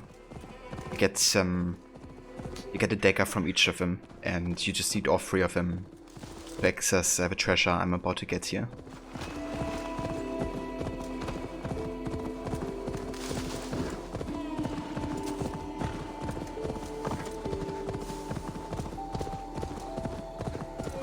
Yeah, the fire clone one is really tricky to deal with. Having to like double dodge and then dodge to put out the fire and stuff. It's very easy to get low on stamina and then just taking that huge amount of damage. Sunan, guide me. Okay, so this is underground here.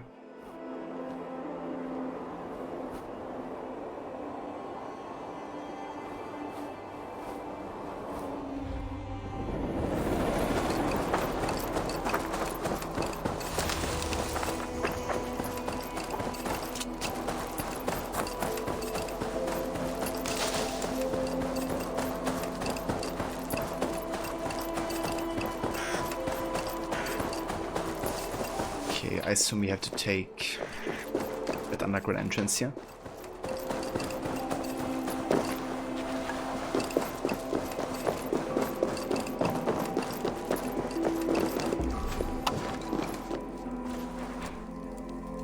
Not sure, Emerson. You've been around that area so many times.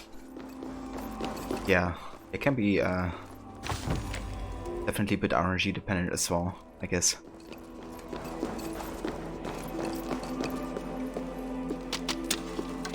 But yeah, I found them quite fun. The second early game challenge.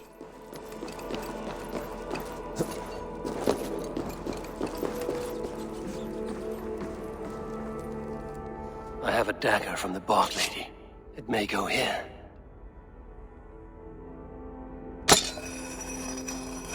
Maybe you've been avoiding them subconsciously. That could be it. You're like, fuck no, not gonna do that. Wouldn't blame you for. From the Lady of the Crag. It may fit. They're quite tricky.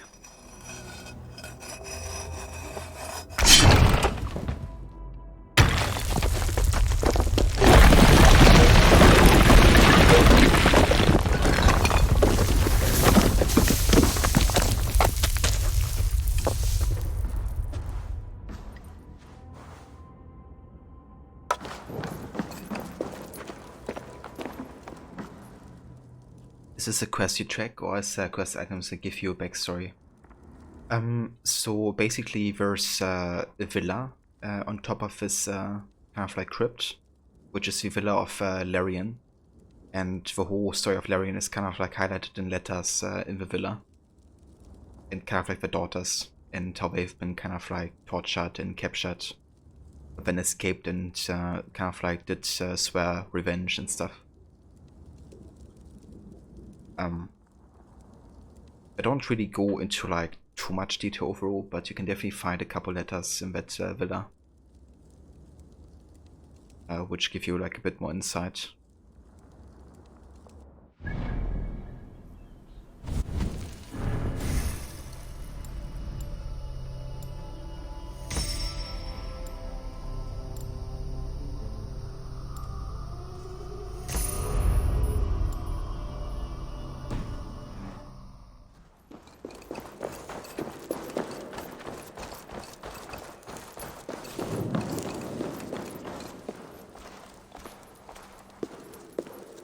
But yeah, it's not really a quest in that sense.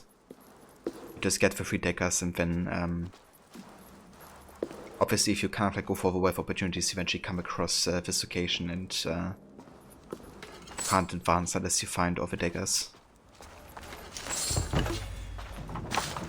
But yeah, more of like a passive kind of like activity.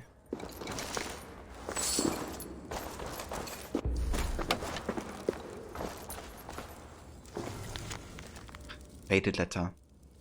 Blood-rotted bow of curses down the throat of Treasonous Leofine.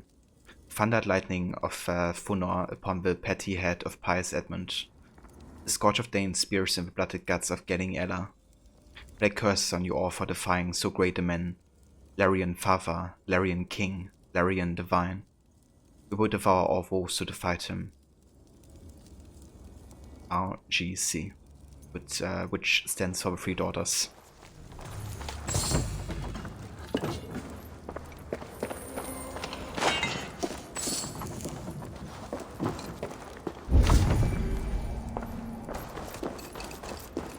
A king's fortune, guarded well by his wayward daughters.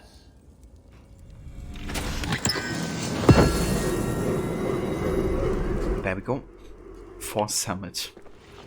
Which is actually kind of like my favorite helmet in the game, to be honest. It's like one of the helmets I wouldn't mind wearing like permanently.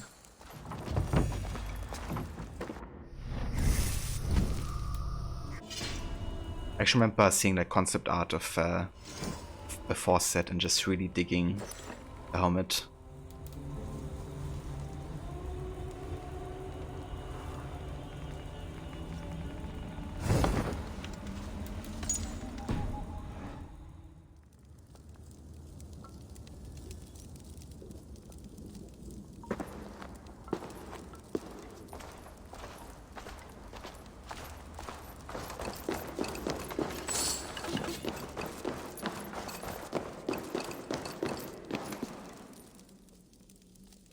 Yeah, so you only get this one helmet as part of this kind of like Daughter of Larian questline. And the other parts of Force set you get through other various activities. One is also connected to the Order. So yeah, you have to do like multiple things to complete the entire Force set.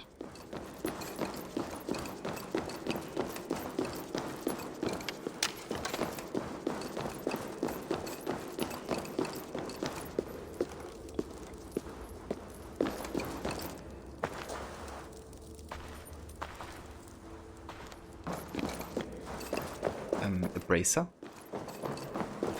I'm not sure. I don't think so.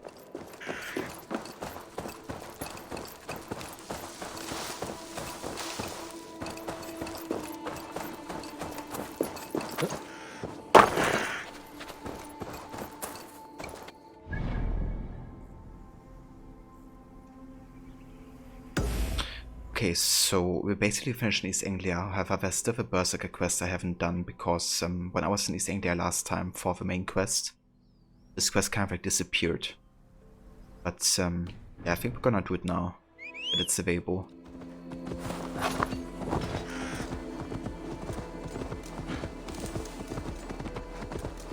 Go!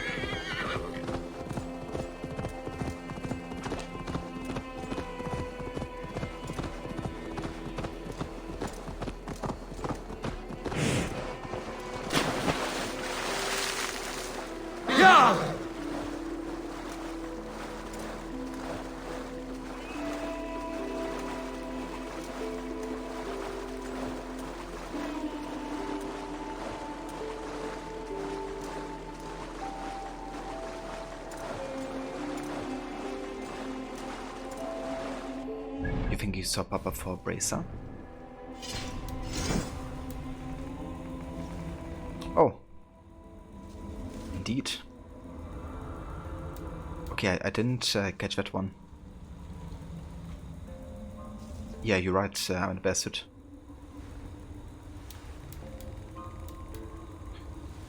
I really like the force set effect, I have to say. I love, you know, stun. And kind of like the increased speed when stunning is also like really nice combo effect there.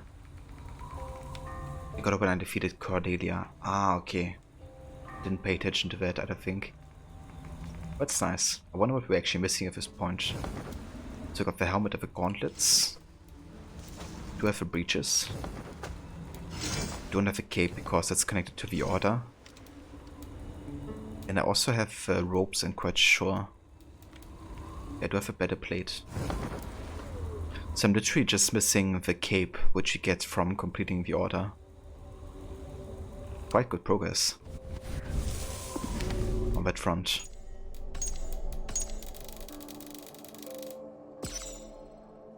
The Daughters of Larian. In 864 CE, a wealthy East Anglian alderman named Larian devised a plan to kill the Mercian king Bogred and install himself on the throne, joining the two kingdoms. It was a foolhardy plan from the start, a scheme complicated by the fact that Larian was old, his wife was dead, and he had no male heir. Were he to succeed in his violent plot, his dynasty would hardly endure a decade. Larian did, however, have three daughters, Regan, Gonro, and Cordelia. All as wise as beautiful and as cunning as her father. The alderman loved his daughters with a deep and abiding passion, and they loved him in return. So great was his affection that he wished to bequeath his future kingdom to them in equal portions. In autumn of that year, with assurances from his allies, Larian was poised to strike. But King Edmund of East Anglia discovered the plot before it had hatched. Larian was arrested swiftly and executed for treason. His three daughters, fearing they would suffer their father's fate or worse, fled into the defense of East Anglia and disappeared. When they reappeared some years later, well, they were miffed.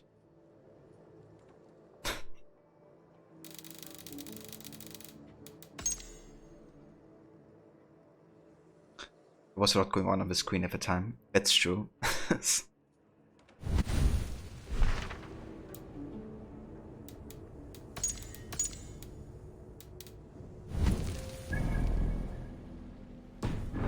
Yeah, just a decent bit of effects and stuff.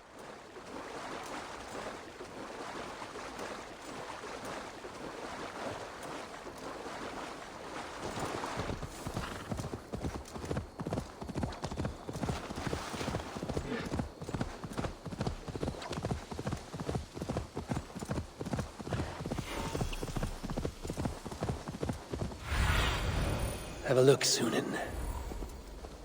Bjorn Bloodtooth's cave should be close by. Bjorn Bloodtooth. Sounds very inviting. That must be Bjorn the Berserker. My eyes cannot forget the sight. Her hair so long. How very cold.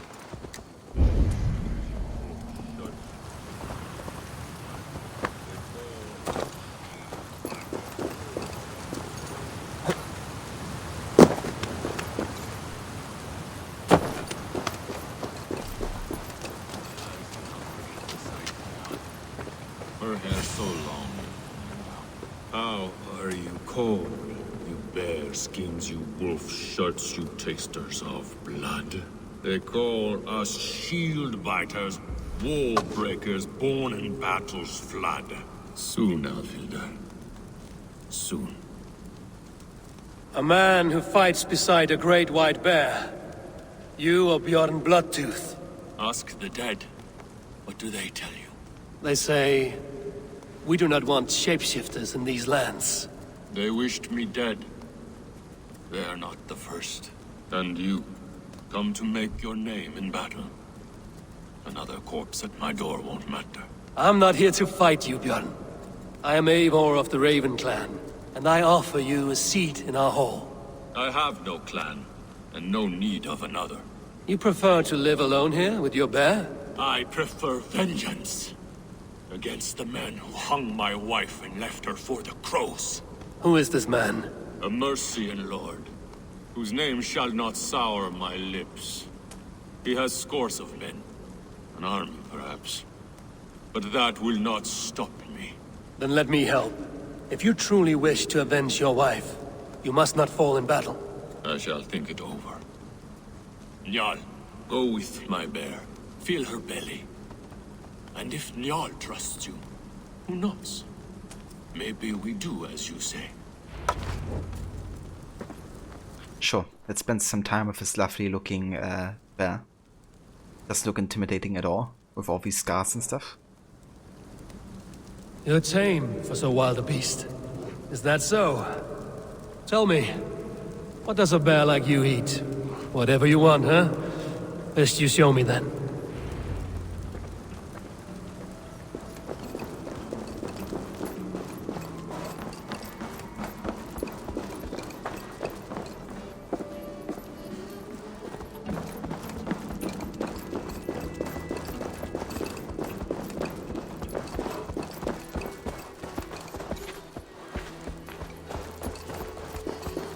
The Skalds say Bjorn carried you into battle when you were but a bear cub.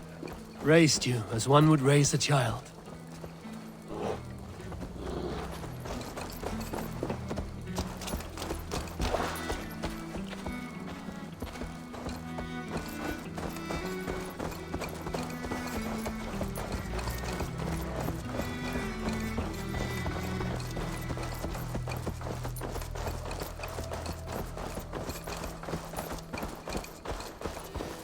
Your favorite flowers?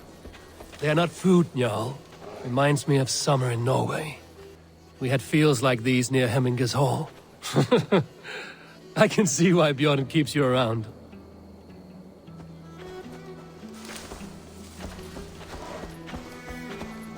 That gladiator hand movement.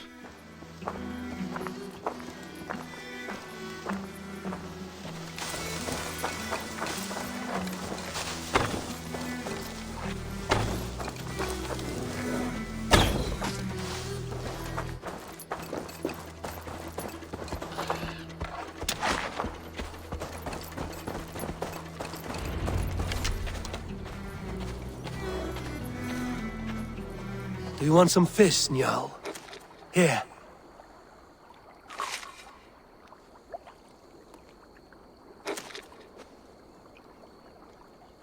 Plot twist, he ate Eivor's entire arm. Nothing better than fresh fish. Eat your fill, friend. Oh, hey there, guys. Are you friendly? I've got this! A demon bear! Apparently not. That's not the berserker! Filthy bear, dirty thing! All stuff!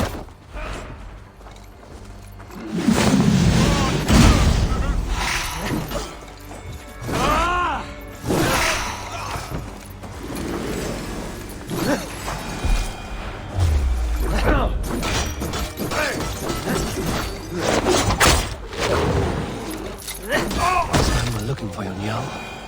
Bjorn may be in trouble as well.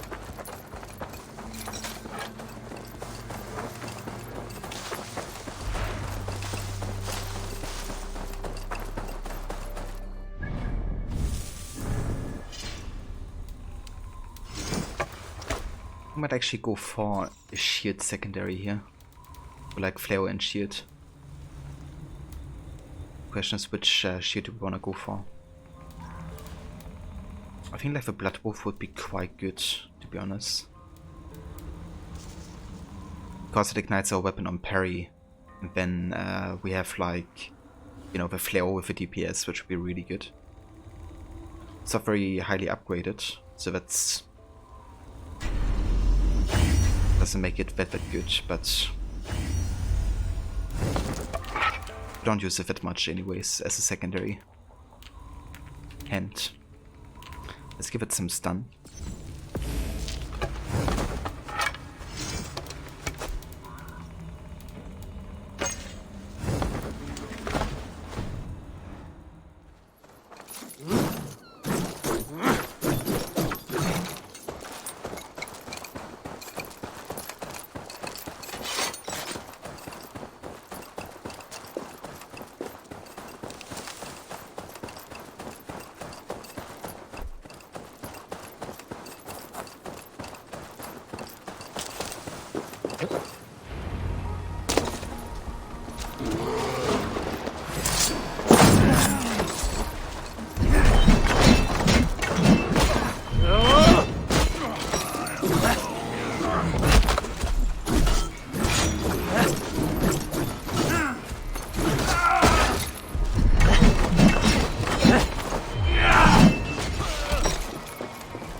You have a strong war arm, Ravenshirt.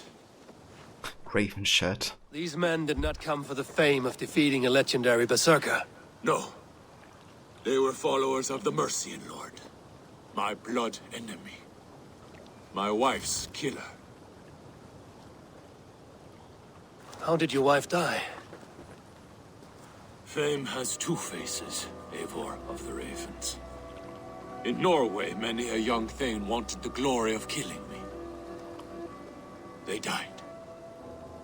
I grew tired of killing. Alfhildr and I, we came here for a new start. A quiet life. But fame sailed ahead of you. This Mercian lord learned of your deeds, sought to boost his own name with your blood. You have the right of it. Only he wanted me to drink the Berserker brew first. When I refused, he demanded. Offered gold, even taunted me. Then he hung her. Arfhilda. Your blood feud is just. But if it is something you must do alone... No. Your words are wise. I do not want to die fighting. I want to die knowing my wife is avenged. I want to kill that man. Help me. Tell me what you need. Nightshade. It's the last bit of magic I need for my Berserker brew. You shall have it. And when this is over, I trust the Raven clan will have your axe. When you find the Nightshade, bring it to me beneath the gallows tree south of Beodorichtsworth. Nightshade often grows near graveyards, and Saxons build their graveyards near churches. Nightshade grows in graveyards. No shortage of those in Christian England. What? I don't know what you mean. Are no graveyards. Churches tend to have graveyards. The tip game. Oh, let's see if we can find a church nearby.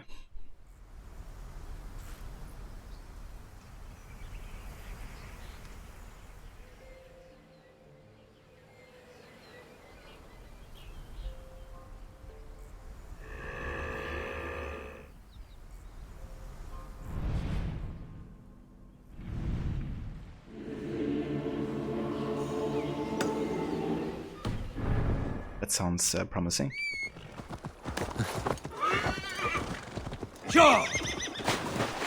Something I love about the map, you know, in this game is if you kind of like go to a certain place, the sound effect changes. So, you know, when there's like a church or monastery, you have this like Christian singing choir. If you have like a boss fight, you have this like very dark kind of like voice. Almost like warning you that, you know, there's like something creepy waiting for you. If you go over water, you have like, you know, like the splash of water. Stuff like that. It's like nice details. Oh, we can actually get some night shit here.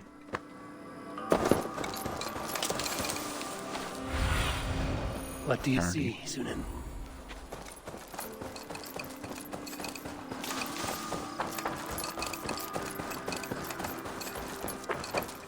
Nightshade has a distinct stench. Like this. It must be near. That is enough, Nightshade. Foul-smelling herb. I should meet Bjorn.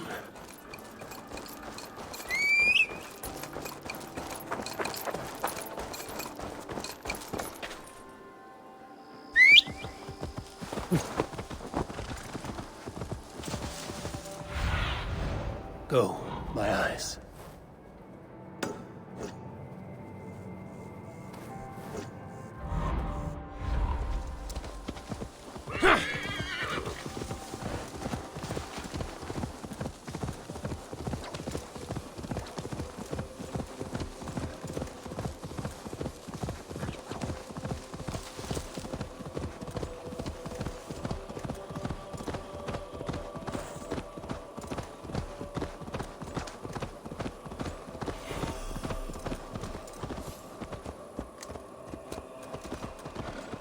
Bjorn, here as promised.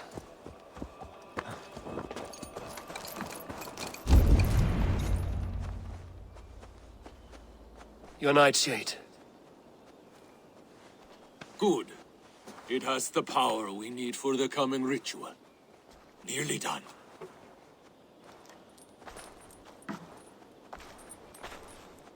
The Skalds say Odin hung himself in a tree much like this. He lived, though. Most die. Yggdrasil. The world tree. Odin's gallows. The place where life and death are one.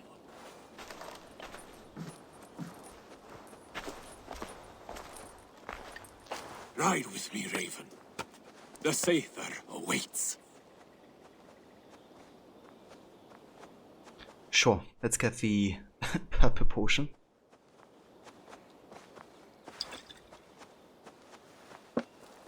If I had worse, I guess. Like all these mushrooms that he had to eat. Berserker brew hits hard. It may open your eyes to the spirit realm. It may turn you into a savage beast. Whatever happens, face it without fear.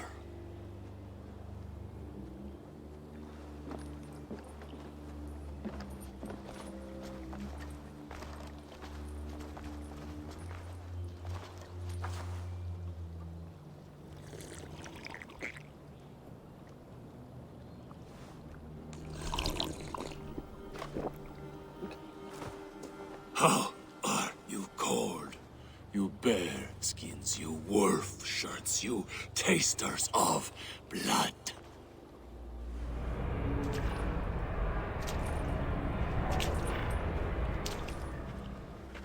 We are the shield biters, war breakers, born in battle's flood.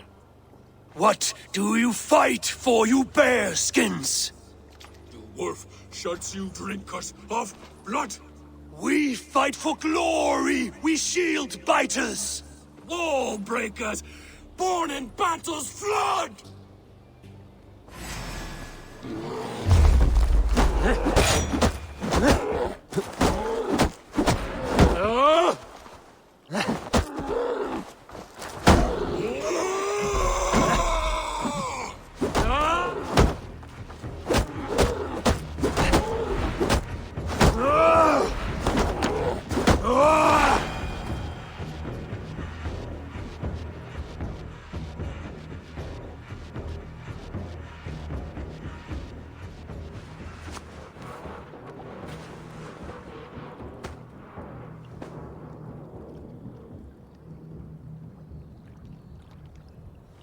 Oh boy, it was chipping hard.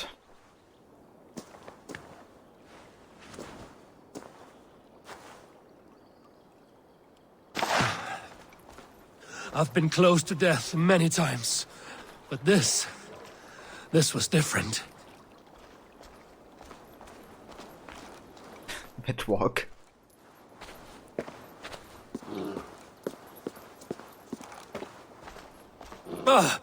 Feels like a Jotun kicked my head in. 'Tis glorious, is it not? Berserker brew does not agree with my belly. But you live still. Can you feel the power of the bear's blood coursing through your veins? Yes, but you were a bear. And the bear power courses through me still. I'm ready. Where to? The Mercians who slew my wife cowered in Beodoritsworth. We shall kill them all. With me! No! Jarl will taste mercy and blood. Show me what you can do, Berserker! Pour out his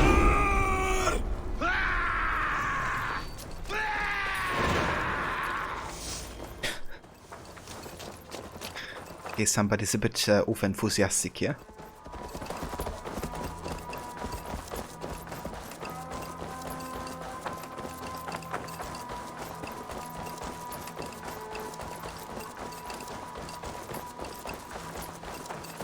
The Lord will see us prevail. Let's go.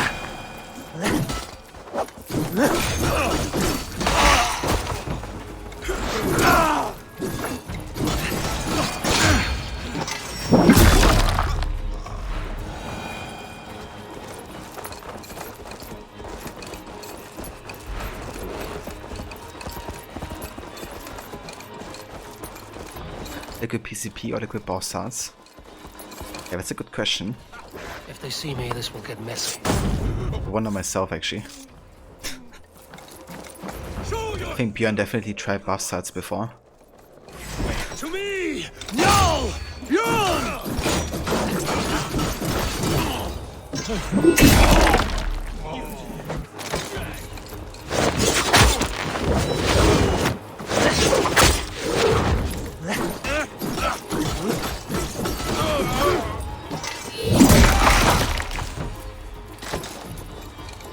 Oh, come on, let me.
Okay. I'll keep the rat busy.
Let us leave this blessed place.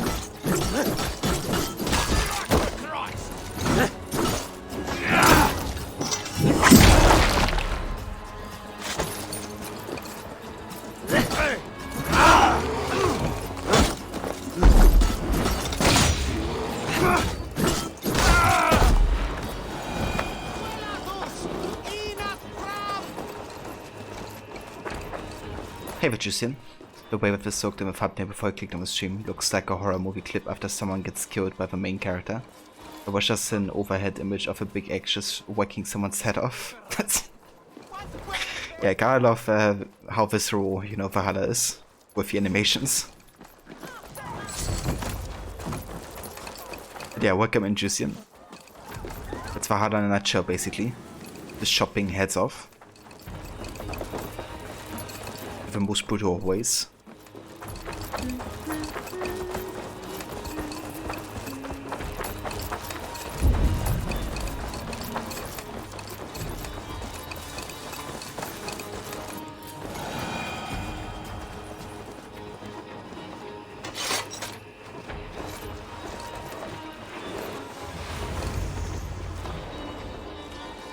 I'm playing Odyssey with DLCs included.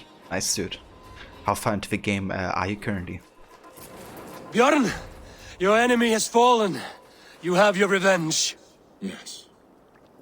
But now I fear I must ask you one last thing. Should you be willing? What is it? Njal is tired. I will tend to her beneath the tree where this all began. Please, bring us some of her favorite flowers.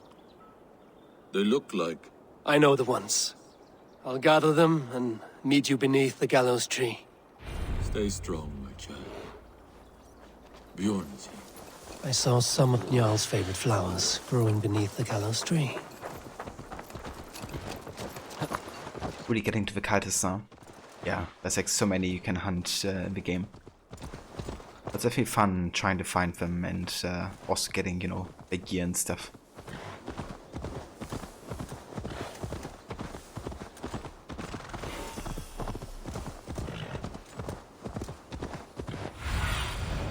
What do you see? Go!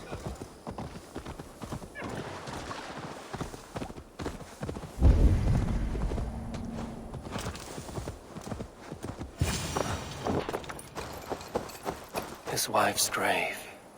No wonder he visits this tree often. Flowers for Njal. Now to meet Bjorn beneath the gallows tree. Cast about this land, my friend.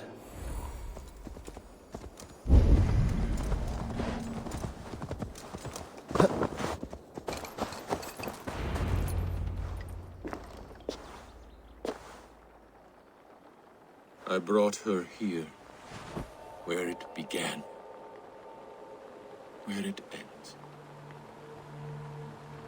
I understand.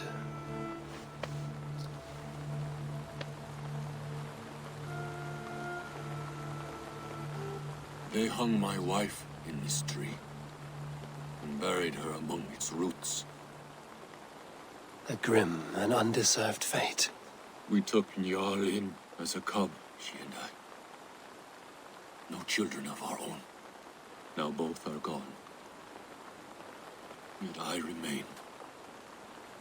Dear Njal, you were always at my side. For the better years of my life. I must have end like this.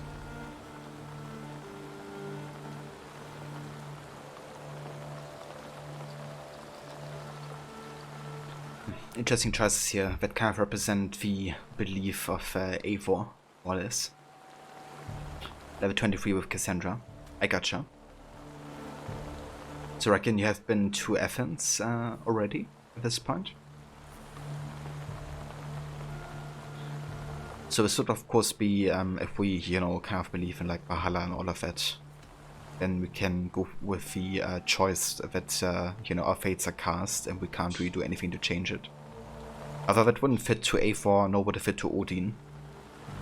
Because it, like Odin tries to escape his fate and, you know, Eivor also, it's kind of like wanting to make his own decisions at some point. So I think the first choice represents best my kind of like Eivor character.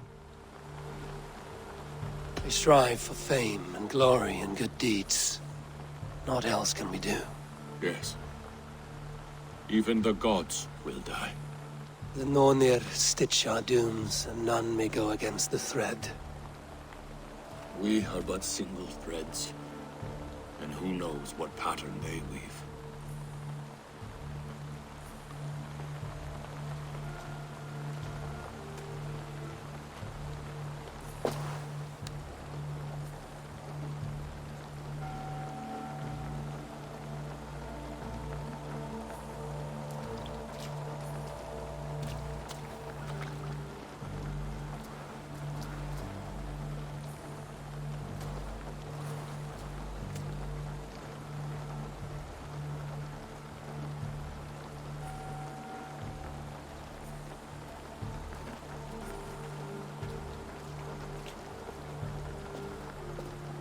Before, you asked if I would join your clan.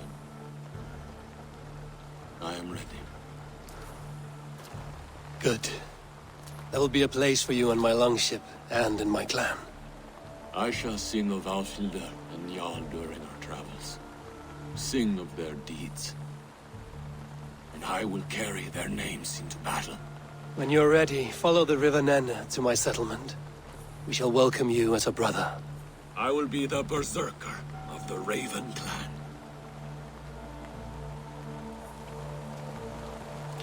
I mean, honestly, it's a bit sad that he's taking on back the life of like violence and raiding, because he tried to escape that life the whole time, right?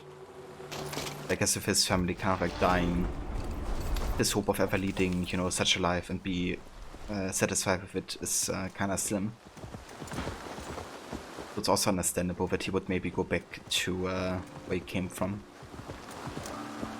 Yeah. Have you got to file bug reports? He actually has something to do. No way. Something to do, Levy. That's good, boy. I'm glad you know, don't have to just sit there doing nothing the entire day.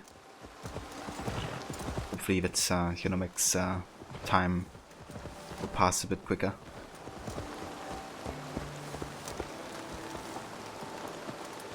Christian, you have this game but only spent 4 hours in this. That's fair, dude. Are you planning to get back into it, or wasn't it for you?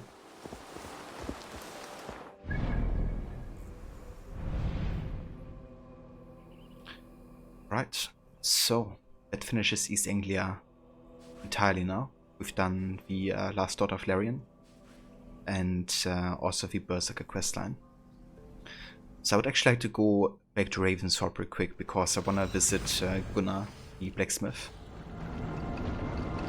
and change like a couple of the transmog items.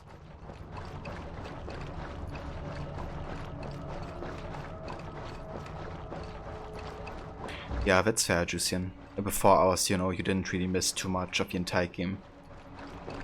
So it would definitely make sense to start over.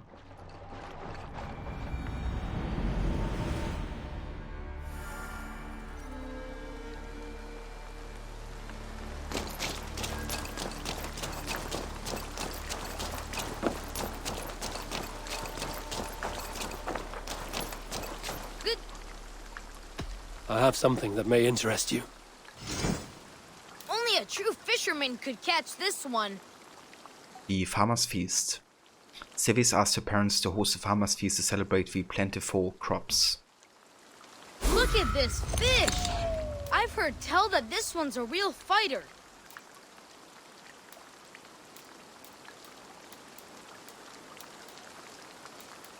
Okay, let's just deliver the fish that we can deliver. I've never even seen this fish close up.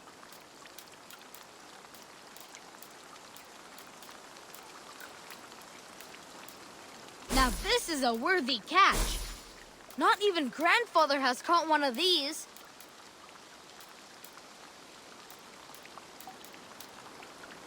Okay. Thanks, Eivor.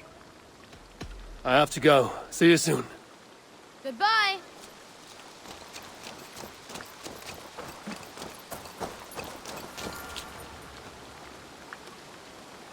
Hey, the doggo. Who's the good boy?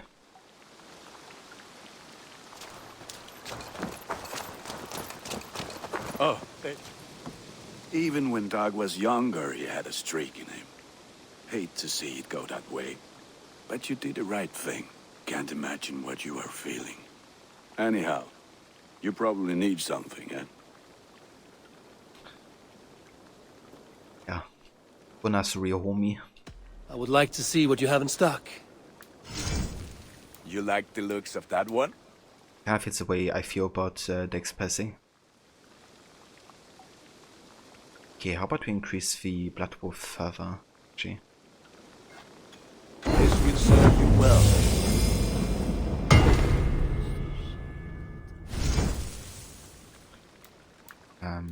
And then, let's see.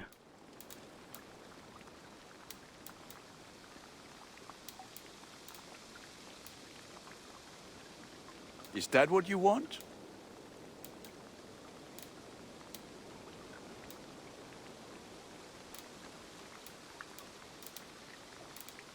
I think I would actually like to upgrade some of the gear sets here.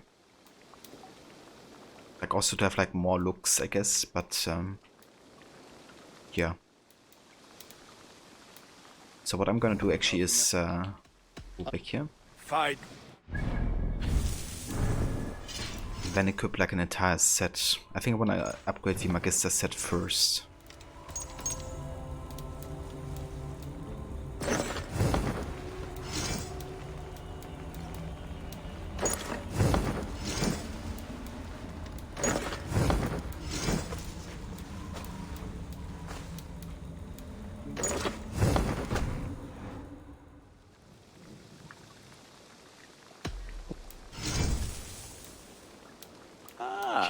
That one's pretty good. Heavy cloak. Okay, I actually prefer the previous one. I like the black fur of it. Sad to send this one away, but We have thief embraces. Okay, the ropes.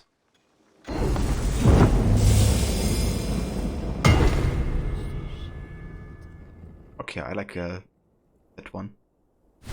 I can also like the green on the previous Magissa rope looks, but the black isn't too bad either.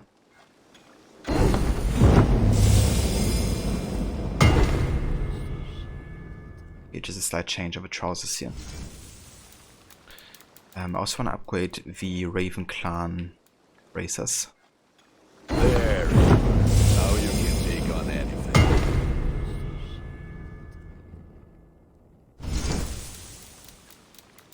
All my pieces are good, but that one's very good. Also upgrade the Raven Clan cloak.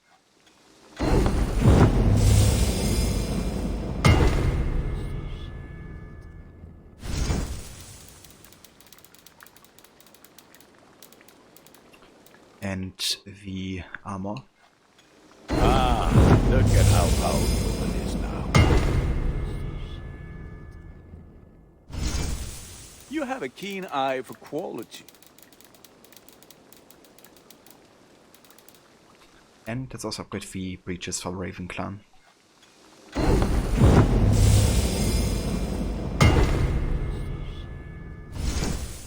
Okay. Until now. So I'm probably gonna stick to the Elderman Setvo currently. I'm just gonna change the looks of it. So let's go back to that one.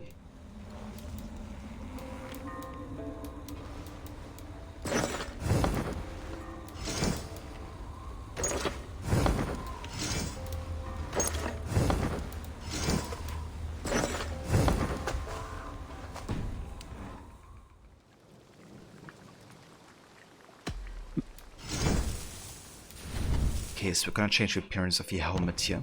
We're gonna change it to the Force helmet. Then cloak, we could change to the Raven Clan cloak actually. Kinda like the black fur on it, but it's not like too massive of a fur compared to the Magista, you know, which has like loads of fur. Okay, let's do that. Then we have the coat. I think I'm gonna go for... Sorry for the sounds, guys. My sister's currently doing vacuum cleaning. If it's too loud, just tell me. I'm gonna mute myself in that case.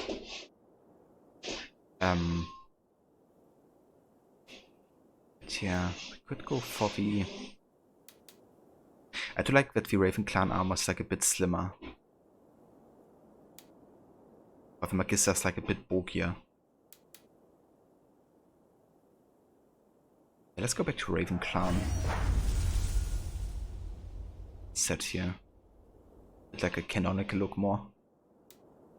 Okay, the bracers.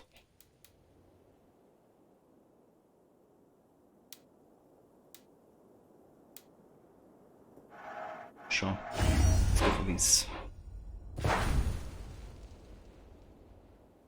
And trousers.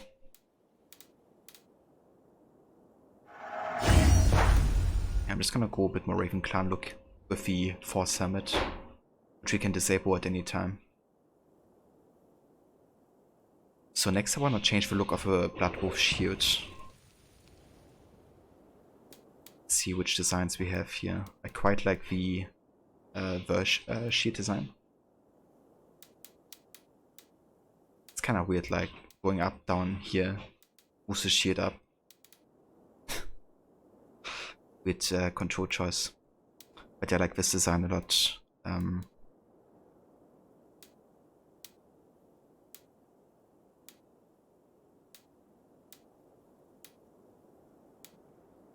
I also really like just a classic Raven Clan set.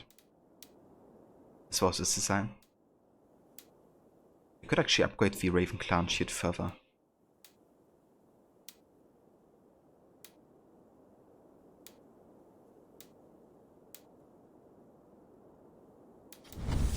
Ah, that one's pretty good. Worthy of the gods.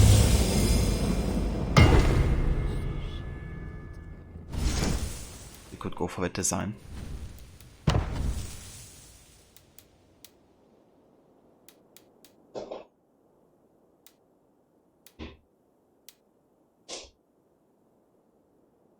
I'd like the more subtle design a bit better though. This honestly looks the best, I think. This one looks good. It looks a bit too fancy.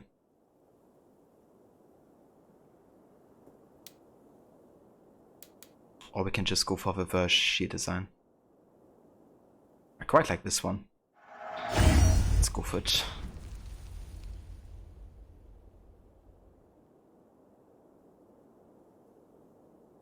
I do good work, I must say. Good old fashion street here. I must take my leave. So long. May Yeah. they sing of your deeds. I'm and happy. my craftsmanship. Happy with the current design here. Alright, so next we have a couple skill points we can invest. At this point I'm just going for individual points that benefit our playstyle. Because at this point we have gotten like most of the abilities you wanted to get.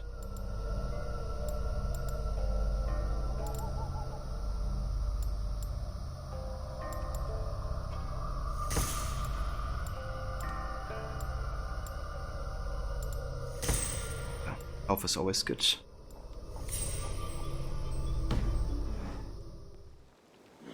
Right. So, with that taken care of, I think it's time to actually go back to Kent now and work on the side activities we have left there. I'm gonna go here to this southwestern part of the map.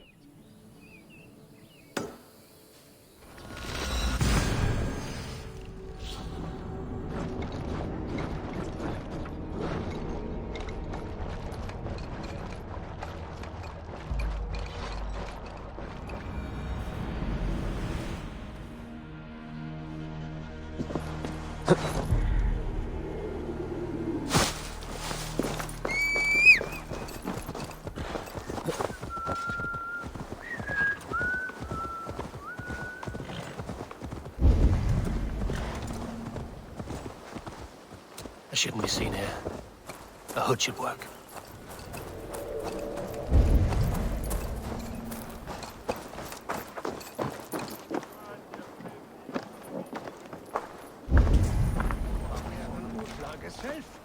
Give these unteed they switches. Is het helemaal? Nee, dat king, dat ze avond mennet.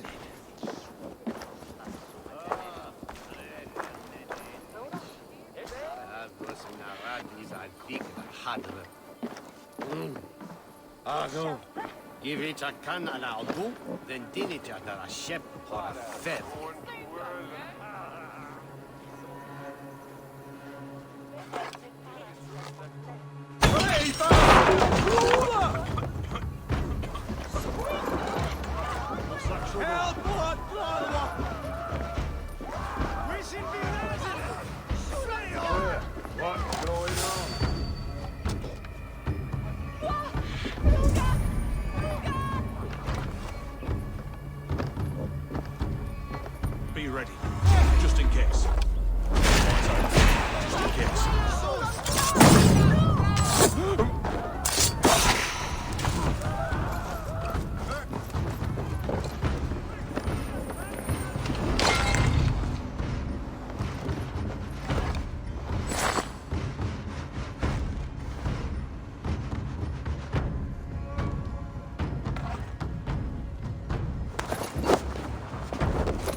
actually got me detected.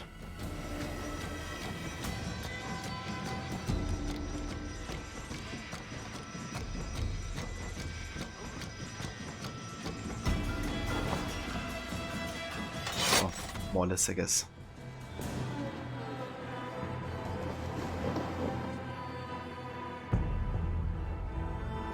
Kind of like started conflict, but we don't know where I am.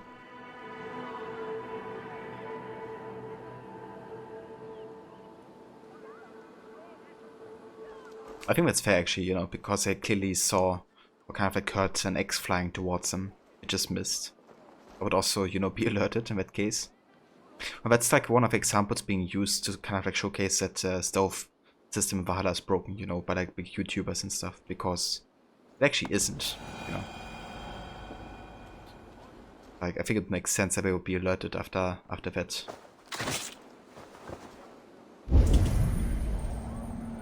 And it's fair in the case that we didn't know from where X was being thrown, right?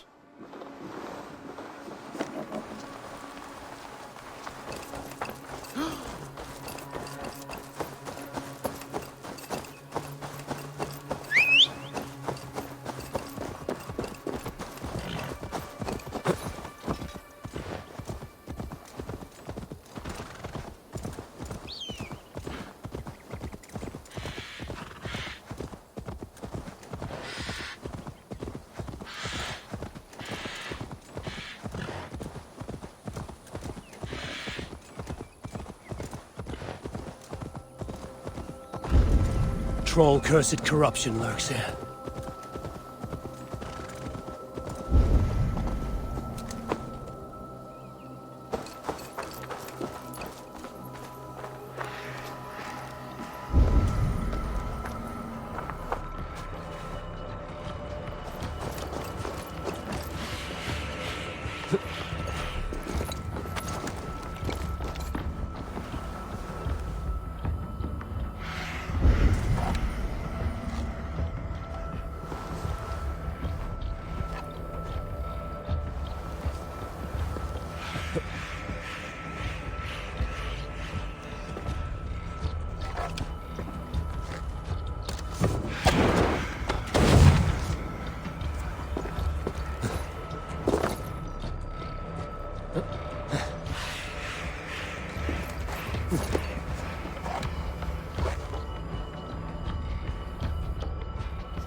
I feel great.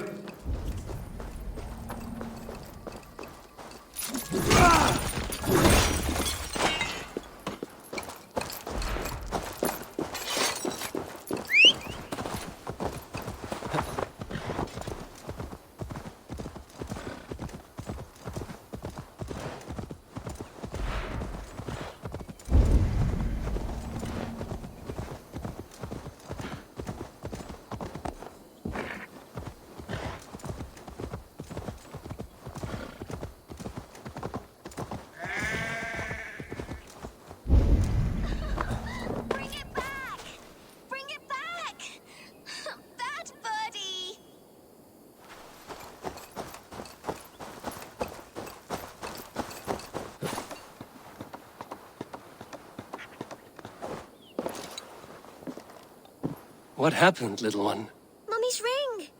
I just took it out to look at it, and a mean bird snatched them off me. What were you doing with your mother's ring? Someone borrowed it, and she asked me to get it back. But now it's up in that tree, and I can't climb that. There's the bird's nest.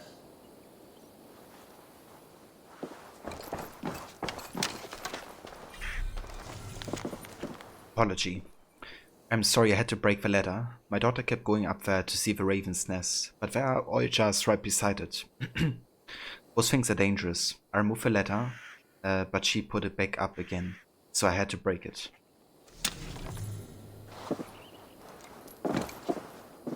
That's of course the solution to everything.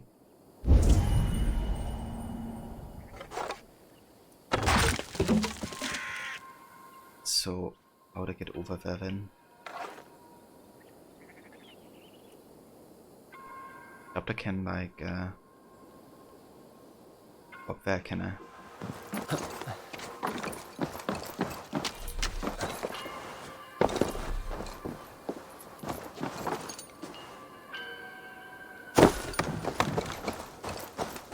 Maybe I could hit the nest with something. Knock it down. Yeah, I mean that could work maybe. Let's go back up here.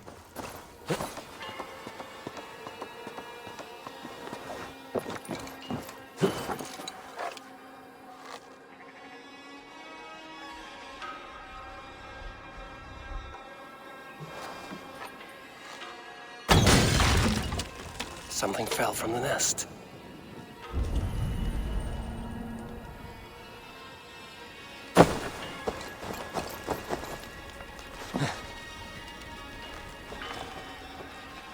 Here, you! Take your hands off my property! That ring is mine! Give it back, I say!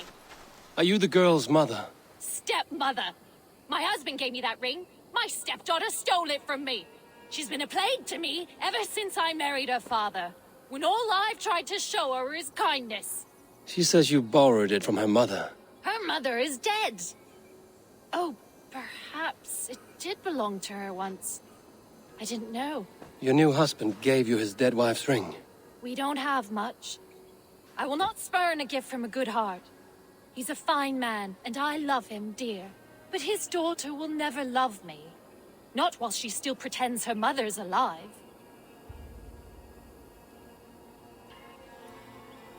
Yeah, give the girl a ring. Let the girl have the ring. It is all she has of her mother. Do this, and new bonds may grow between you in time. You are wise, stranger. It is hard to give it up, but it belongs to her more rightfully than I. Take it to her, please. Or at least she's insightful. Take some advice. So maybe there's still hope for their relationship. I have your mother's ring. Be careful in the future. You should hold tight to what is precious. I saw you talking to my stepmother down there. Did she try to take it off you? What a warty old dragon. She agreed that you should have it. Be kind to her, little girl. She's trying her best for you. I suppose. I'll speak to Mother about it. Farewell, then.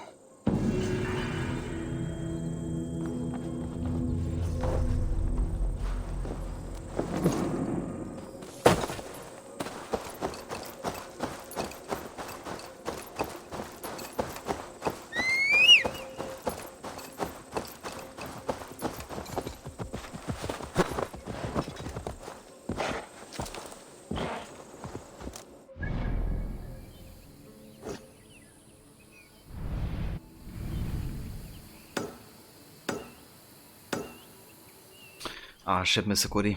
That also doesn't work. I had some kind of like an issue earlier where...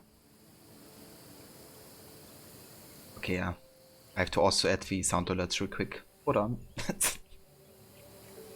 But I had an issue earlier where my PC was like shutting down all of a sudden and I could like cancel it for a second, but then all my sources didn't work anymore. Welcome in, dude. Thank you for joining. Give me just 1 second.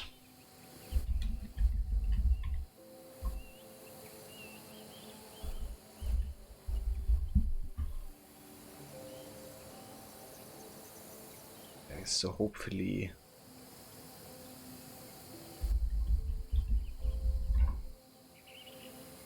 I missed the part where that's my problem. Ah shit, now I have a green screen thing. Okay, hold on. I'm gonna fix it as well real quick.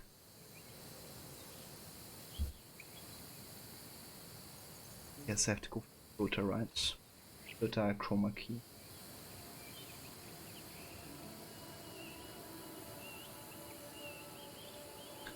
Only be a matter of hours at this point. I missed the part where that's my problem. Yay, I fixed it. There you go, Mr. Goody. I hope all is well with you, dude.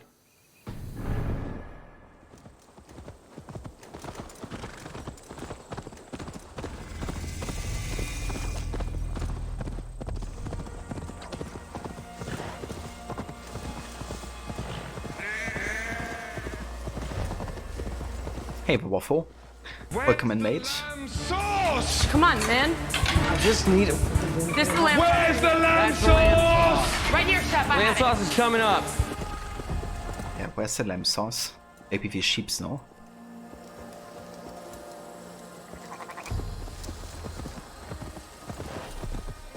Yeah, how are you doing today, Waffle?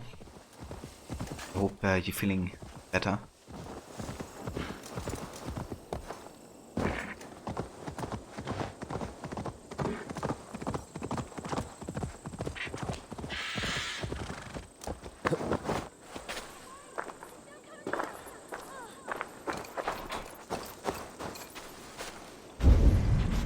I think this might be the Winnie the Pooh World Event Easter egg. Isn't this tree kind of like reminiscent of that? Honey, no need to get so maddened. And he's talking about honey, so...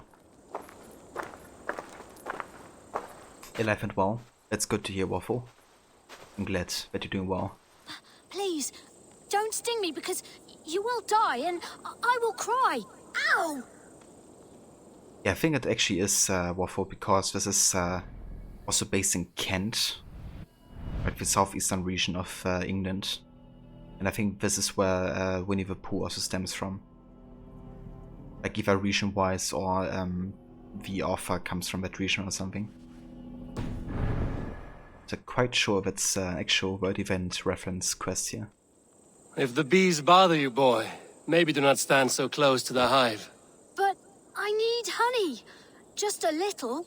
It's for my friend. It's all she likes to eat. My friend loves honey. She has a very sweet tooth. Okay. I've tried poking it with a stick, but it riots them up something chronic.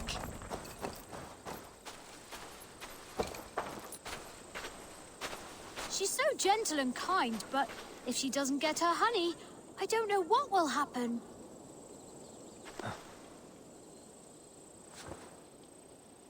I only want to scrabble a little. They have plenty to share. You got the honey? Oh, thank you. Oh, that looks delicious. Leave it on that rock and she'll be right along.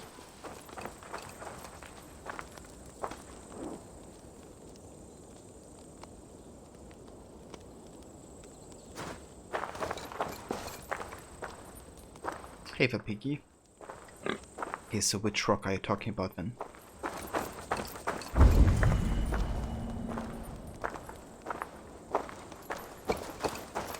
That one?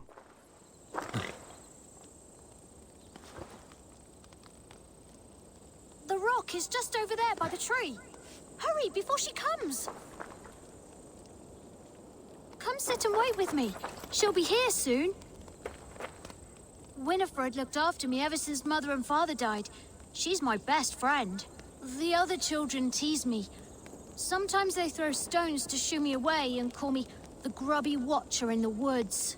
Winifred saved my life. I was curled up on the grass praying that God would take me too. And she scared the wolves away. There you are, Winifred.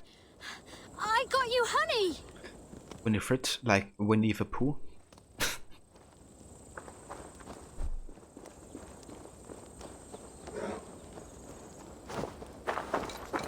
Winifred, my bestest of bears.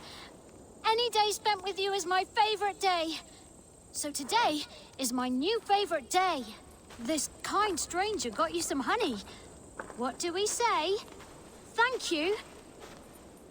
All that honey must have given you quite a thirst. Are you really all right out here on your own, little one? Silly. I'm not alone with the very best of bears by my side. Goodbye, and thank you. Come on, Winifred. Shall we walk to the lake? Maybe we can splash in the reeds.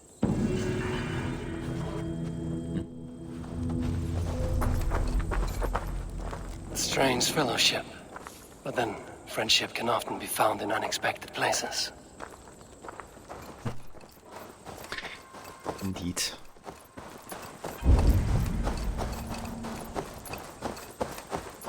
Damn, Winifred is even marked red. I wonder if I could kill Winifred.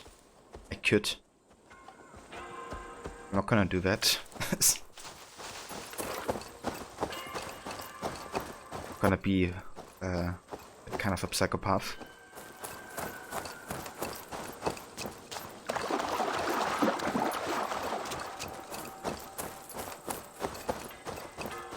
Let's eat some shrooms rather and trip for a bit.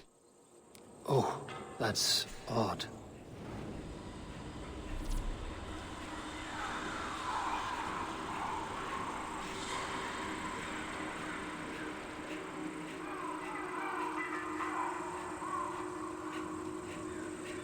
Okay, let's go up here. So we have ship with some fish. Should be the first gate, I reckon. Then we have a fire. And we have an otter.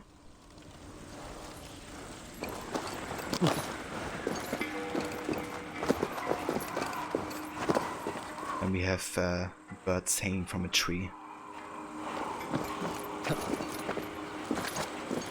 Okay, so ship, fire, otter, and birds hanging from a tree.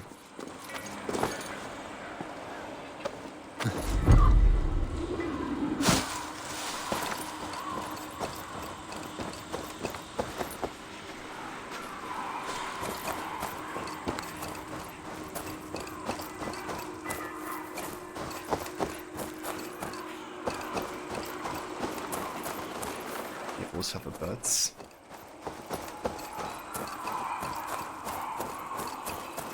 Okay, I have the water and the fishes. Should be the first gate.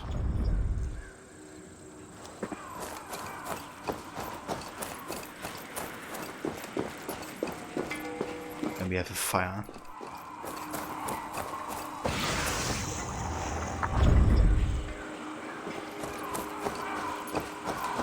Then the otter.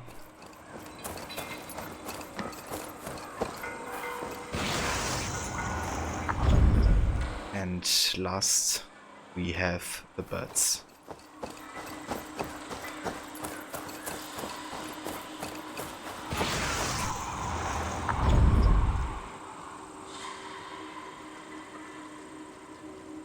Travel widely to become wise. For all things are too easy at home, and the ignorant who sit among wise men will be mocked.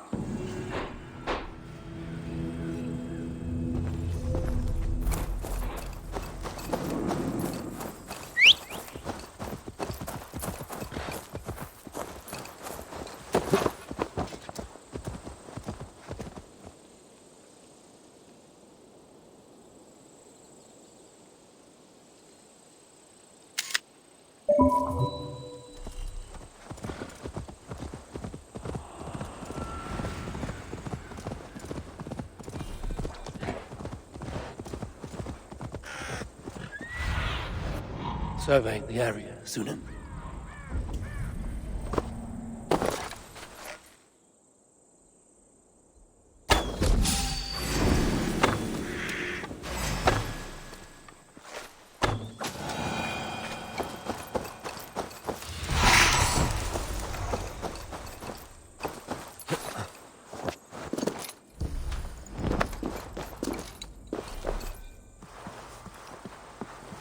The guards here are vigilant. Slinking about in thickets.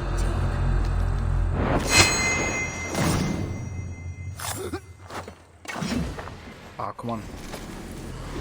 And seriously, get stuck on that.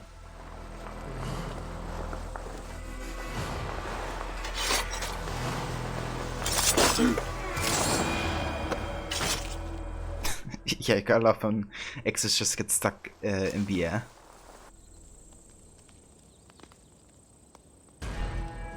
I could have totally got through there. happens to you all the time. One time it got stuck in a civilian's head. Or at least it did hit something right. Something human.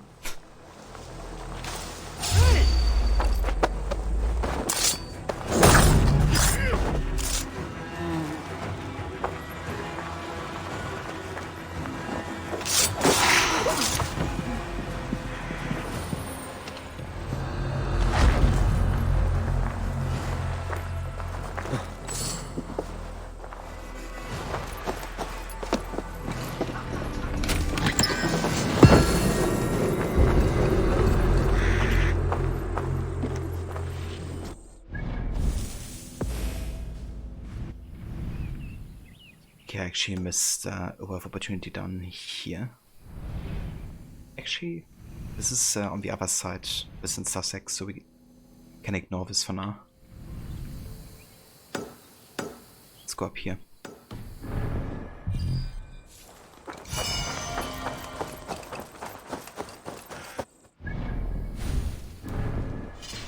And then we can also further upgrade our gear here. For example, the Blood Bow Shield.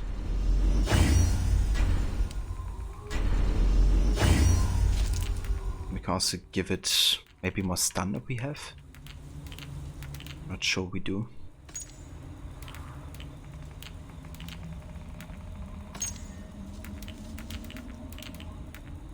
Yeah, we only have one.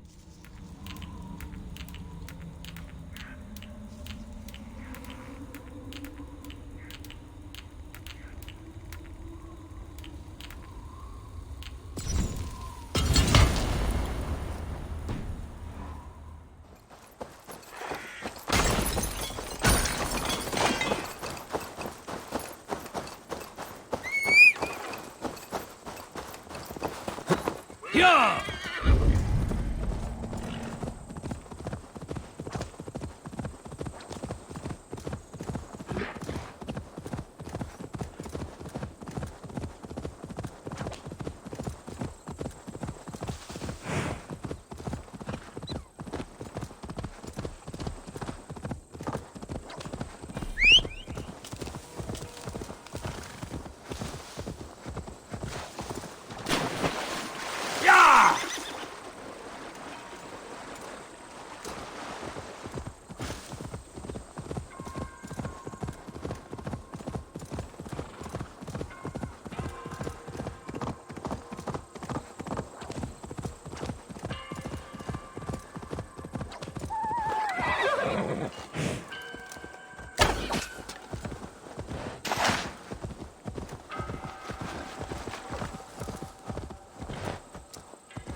I must be careful now.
And I suggest you watching the immersive stealth Valhalla videos I mentioned. Looks so cool.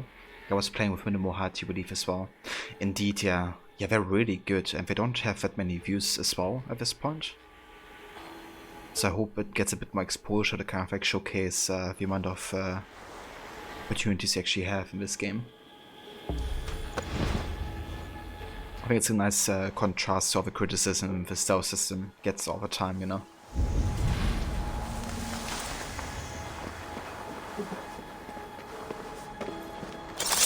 Not saying it's like perfect or anything, but it certainly has like loads of qualities.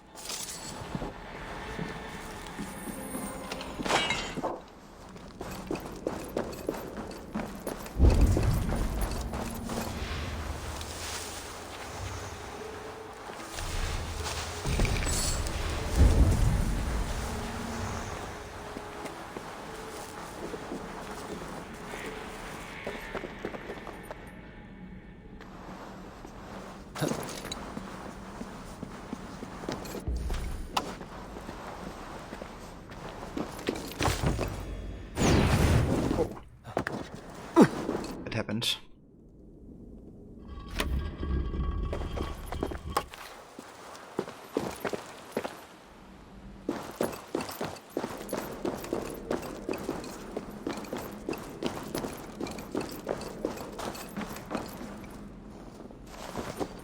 Just not the easiest way to play, but it's so nice to see. If you're patient, it can be done for. Exactly, dude. I feel like a lot of the stuff that sometimes people say is like broken is actually working as intended. It's just that some people don't really understand how it works sometimes, it seems.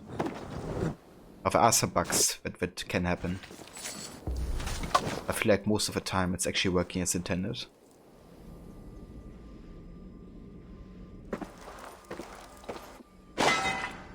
But yeah, that's the thing with like stealth in general, like it's always about patience. But some people just want to rush through it, and I get it, like sometimes I'm in the same mood, you know. Where I don't want to spend like ages clearing out a fort. But if you have that approach, then you can't really complain too much about, you know, getting detected, I guess. You're not playing very mindful.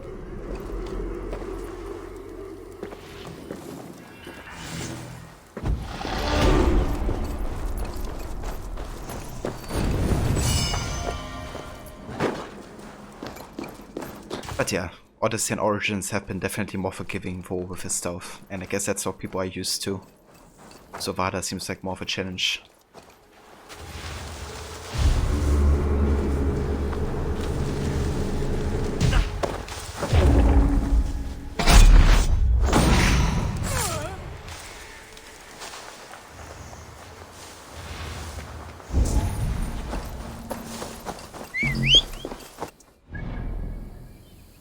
Okay, we did get everything here.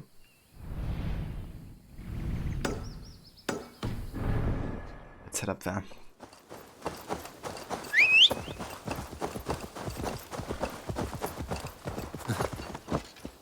Hey there, Hope. Welcome in, dude. How's it going? Thoughts on the GTA trilogy? So you mean GTA, San Andreas, Vice City, and 3, is it? So personally, I don't really have too many thoughts on these games, since I haven't really played the originals, at least the story I hadn't played yet. So, yeah, probably actually gonna go back and play the originals first. But I think it's nice, you know, that they're giving some more attention to these games again. I've like revisit them and kind of like maybe fix a few issues that these games had.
Also I just stopped the trailer for an enhanced version.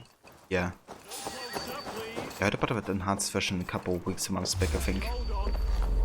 But I'm looking forward to see how it turns out, you know. Are you planning on getting the trilogy?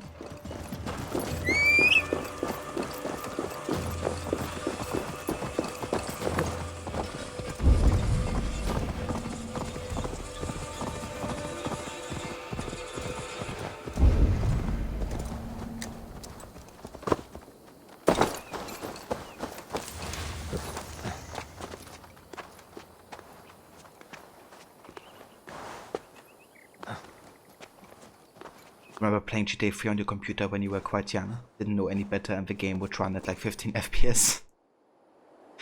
Yeah, dude. I also have some fond memories of like GTA in my childhood or like young teenage age. I never really did like a full playthrough of like the game or anything. Mostly just played with friends and then like, you know, just messed around with the game world. Using like cheats or just like, you know, stealing the cars that we wanted to drive and stuff.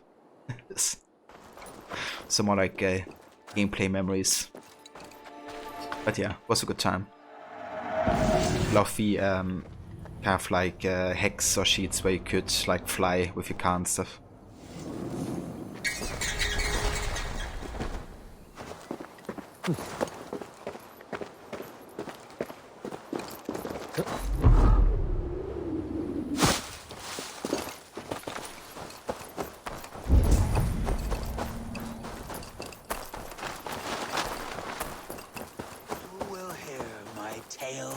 Folly and greed.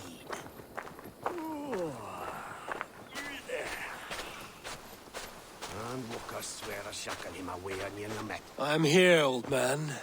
Tell me your tale. 3 young men came to me not long ago. Braggarts, full of drink and sin. Death had claimed a friend of theirs. So they set out to find Death and teach him a lesson. That is foolish. We Norse do not seek to control death. We embrace it. Aye. But rudely they demanded of me, tell us where to find Death. You are old. You must know him.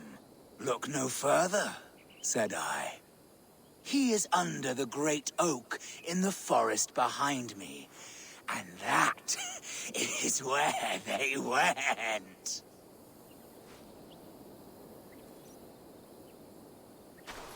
A strange tale, and one that lingers like a terrible dream. I need your eyes, my friend.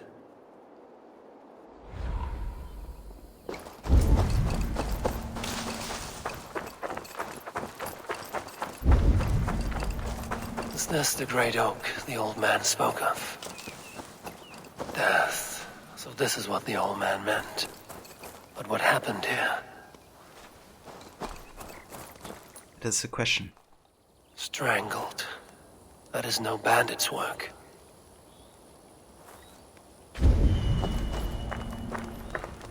By his pallor, I would say poison took this one's life. What was he reaching for, I wonder?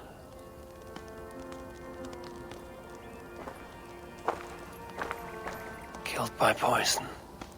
No sign of a struggle. He must have taken it unknowingly. Food and ale. But why make a camp here if they were searching for death, as the old man said?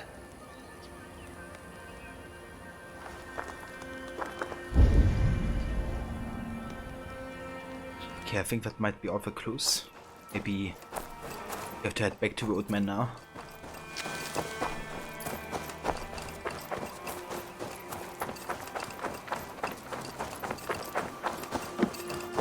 Oh, there's the letter. Kjøtve Rikefylke, Erdhof Oscar Seward. I have a big tree just north of the ruins in the heart of the forest east of Croydon. Kjøtve. So that's one of the first Order members that Eivor has killed, actually. He's also the killer of Eivor's father.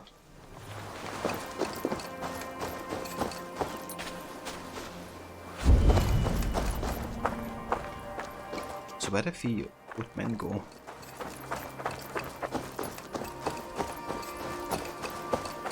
Are you guys looking for me? Oh.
Okay, so, how about we go back to the tree, see if anything has changed.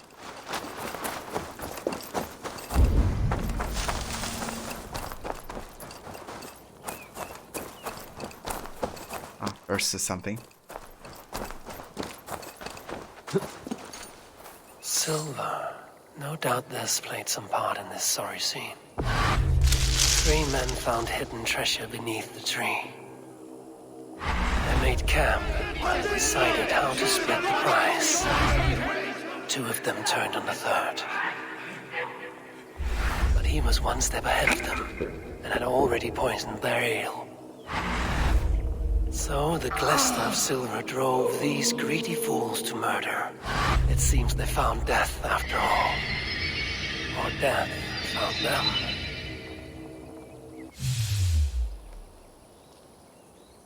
I really like these investigation scenes with Eivor. It's like Eivor becomes Sherlock for a couple seconds. But I think it also makes sense with, you know, Eivor having Odin's sight, aka a special form of eagle vision. So also utilizes that as well.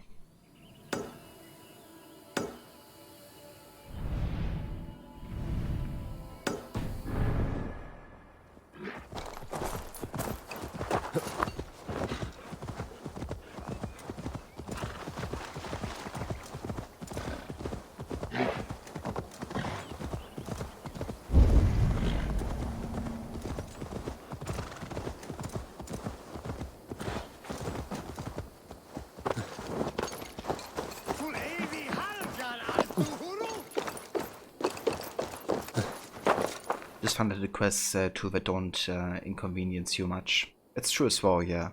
I really like that the world events have kind of like replaced the side quests from Odyssey and partially Origins. Because even though, you know, like for Origins and Odyssey time, it was kind of like nice having more extensive side quests. You just really spend so much time on, like, you know, a singular side quest sometimes. Like going from A to B and then visiting that guy and then having to hunt that. It's kind of nice having just very short self-contained stories that take like less than 5 minutes at times. Okay, that doggo doesn't like us. It's actually a doggo we have to hunt, so I'm gonna kill that one. Sorry, but you have to get your dog fangs, actually.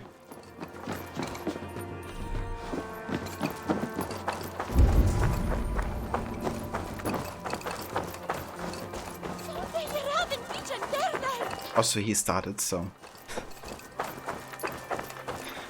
when he said that my justification.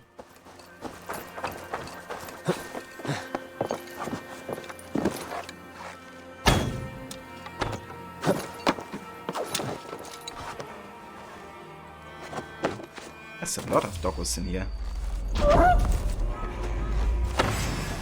This would be like a perfect farming spot for dog things.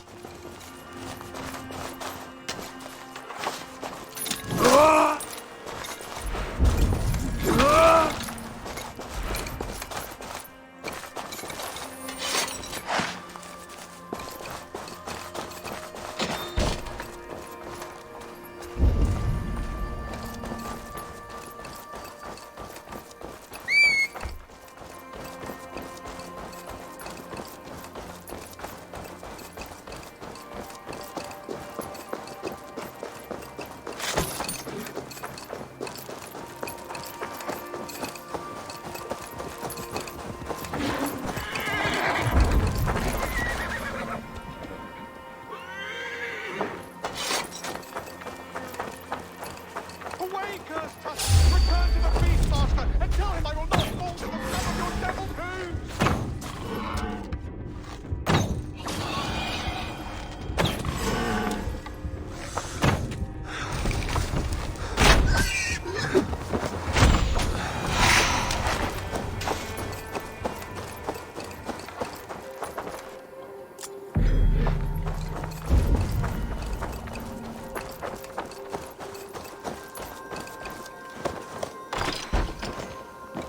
Dead. From fear or something else. These are the ramblings of a madman. But the animals, I cannot deny they tormented him. The Beastmaster. He lives among the animals, more beasts than men. He commands all creatures from the lowly mouse to the fearsome bear. They do his bidding, heinous and cruel. He claims to be nature's protector, but I see him with blood in his teeth, feral and wild like the wolf. Now he has cursed me for my terrible crime. He fulfilled his own prophecy, and nature took its revenge.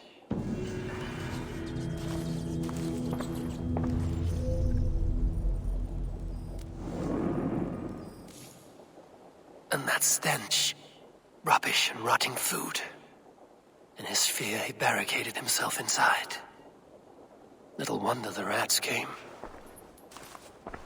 He was terrified. Believed himself cursed after killing a she-wolf and her cub. I am doomed. I was hunting, I came upon a she-wolf in the cub's barely older than one setting of the sun. She bared her teeth at me, and though I wanted to flee and leave her mother in peace, she chased me through the trees. I'm ashamed to say I struck her a deathly blow. I did not want them to die, but what could I do? I think the Beastmaster saw my deed. Now he has placed a terrible curse upon me. The boss bellow outside my door. The rats scrabble in the wards. One will get me. I know it. Damn, poor guy. He just, did like self-defense.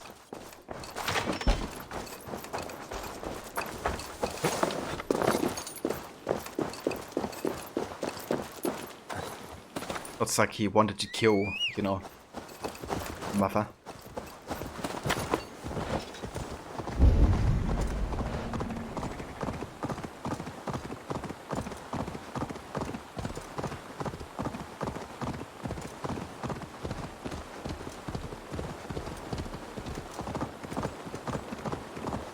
Best raise my hood here.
Okay, can I kind of like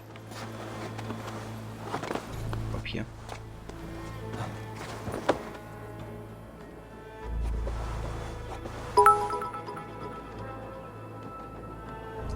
Sick.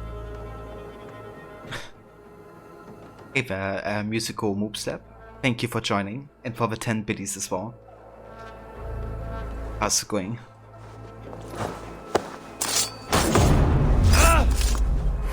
Oh shit, that guy saw me.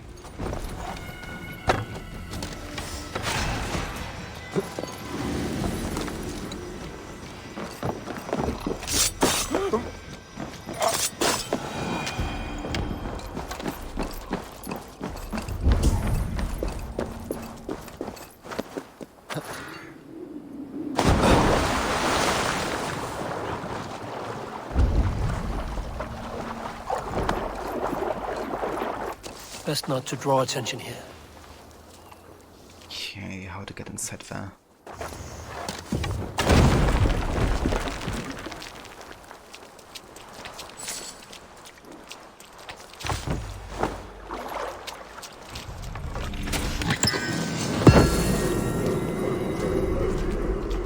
Got the Spartan shield. And I might be actually in Essex right now. Didn't realize that.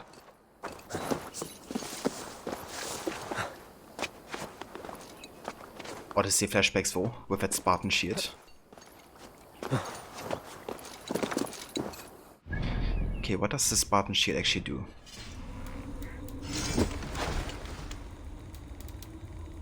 Increase attack after a shield block.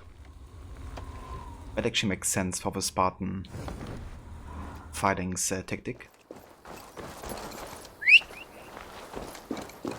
They actually created the Greek item that makes sense. What does he take note?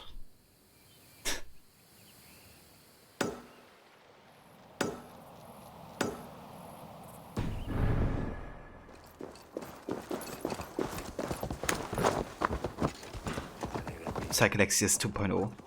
Yeah, we just need those glowing eyes again. And that, you know, kind of like skin that I had. Also the sun head, you know, can't be missed. But yeah, the Spartan shield could certainly help the Psychalexius look. I think it's just so ironic that, you know, shields being like one of the most popular kind of like equipments during the Peloponnesian War is an option for Alexius or Cassandra to wear in Odyssey. Like if there's one setting where you should kind of like have shields, it's the Peloponnesian War.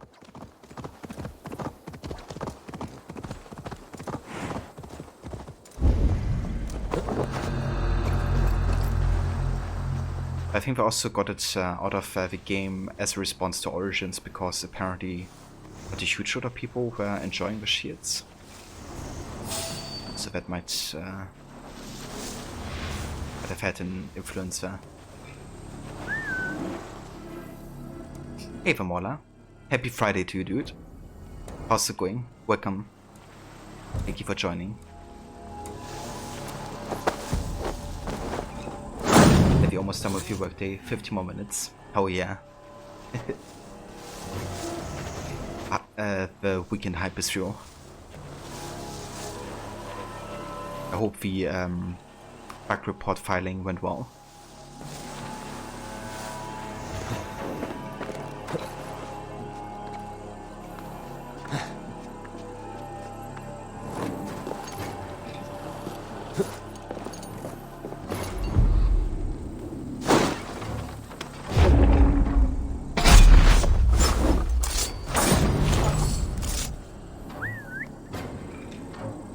Stuck in the stack, are you?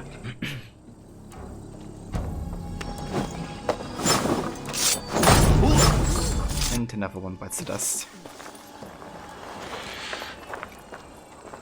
Like Forbidden Shield to restore some health from parrying.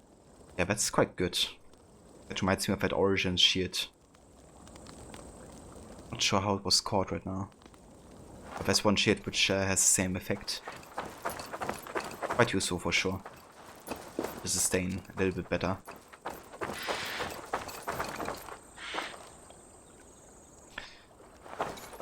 Day's going well. You're meant to be done with your workday, but have about 5 hours to go, really. I gotcha, dude. Well, I hope those 5 hours go over swiftly. And, you know, the weekend comes soon enough for you as well.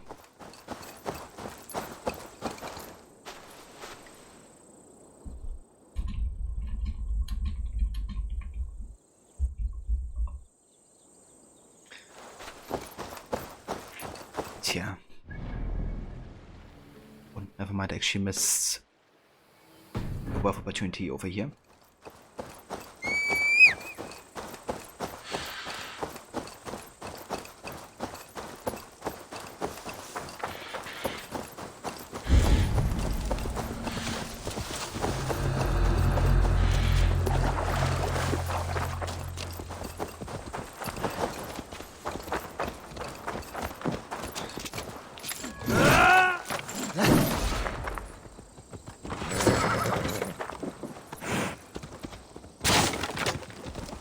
Cover horse was just like walking in front of us like, come on, jump on my back now. And I just wanted to dodge it.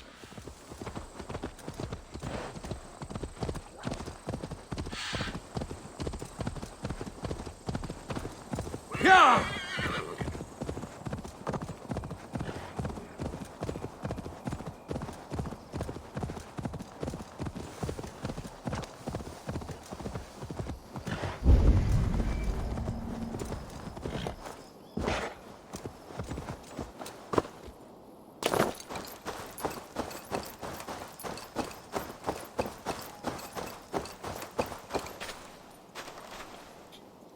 Okay, I assume there might be... What see you, old friend? An underground entrance somewhere, maybe?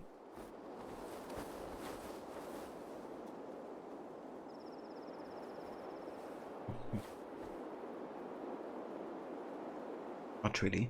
I mean, there's a key. Maybe I have to get that one. The store is barred. It's such... Maybe I would do it. Didn't see that barrier. Right, now we need the key to open up this chest. Makes sense. Bloodstained letter. I was left here to guard the chapel's treasure during the camp raid. I blocked the door with my last remaining strength. I will probably die here from my wounds, but I will protect it at any cost. The chest key should be with one of my fellow monks nearby. I am afraid he was not able to escape.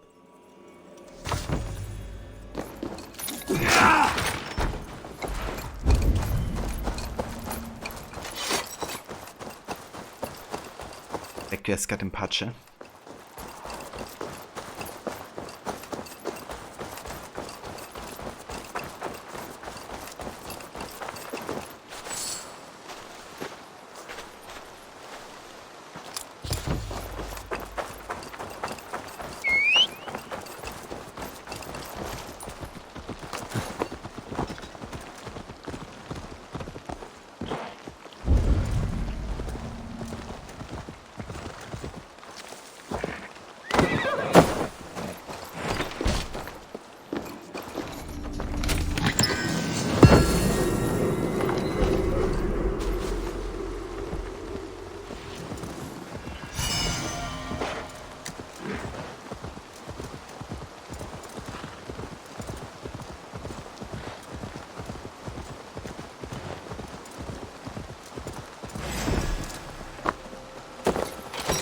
Malevolent.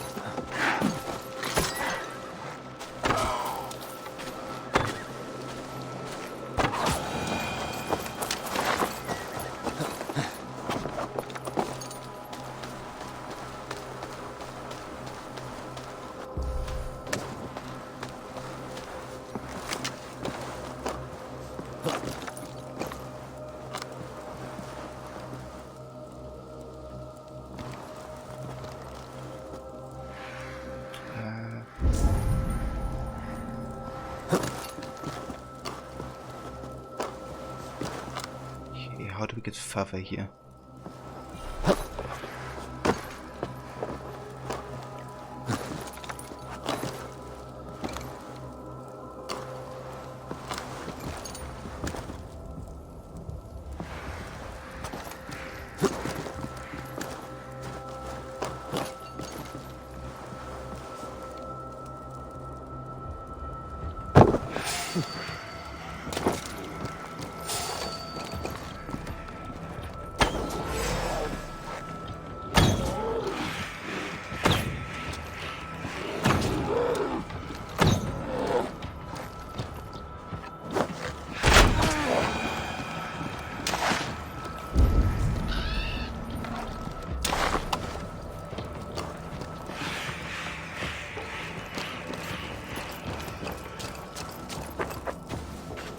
Go over here.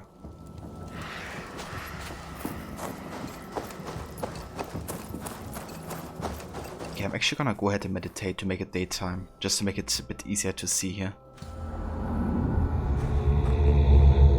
We just unlocked the concealed piss on AC2. Hell yeah, dude. I love that weapon so much. What I love about the concealed pistol as well is how it's kind of like both ahead of its time, obviously. But it's also ancient. Because it's like based on knowledge of the Apple, of course. And then it's also like very fitting social stealth wise, because during the carnival it's being used, right? And you have like all the fireworks in the carnival, so if they hear the gunshot they aren't really too concerned about that sound, I guess. So it's kind of concealed in like multiple ways.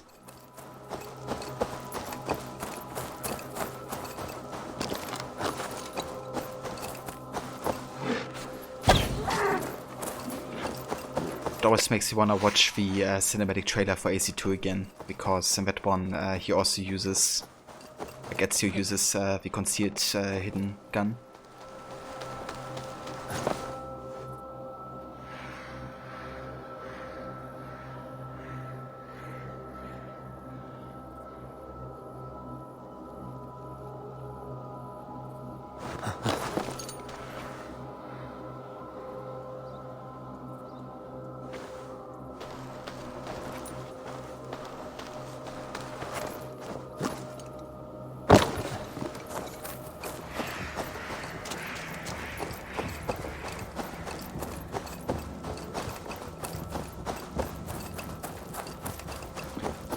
It would have been nice to like automatically blend, right, once you're kind of like close to a blending spot or like to a crowd, kind of like how Unity does it.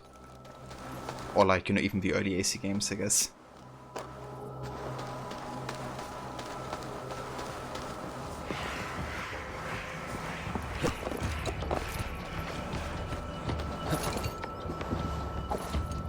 Oh, come on. Couldn't jump to that. Give it another try.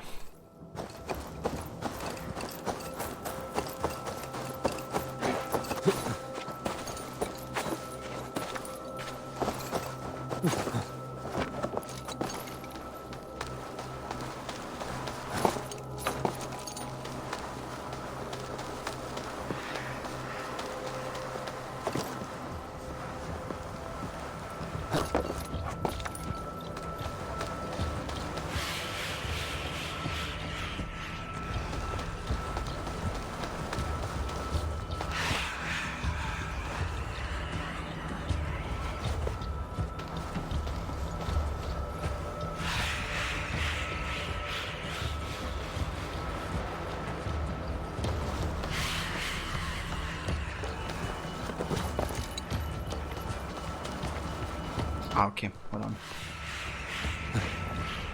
So gonna go down here.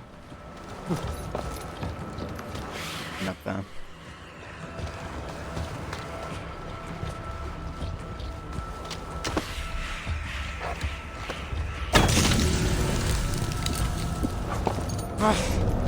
That's better.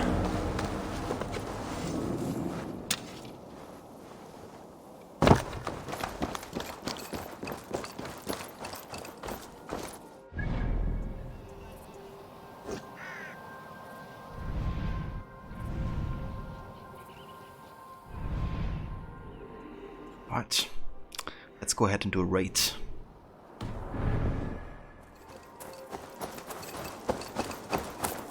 And after a raid we're gonna call it for today.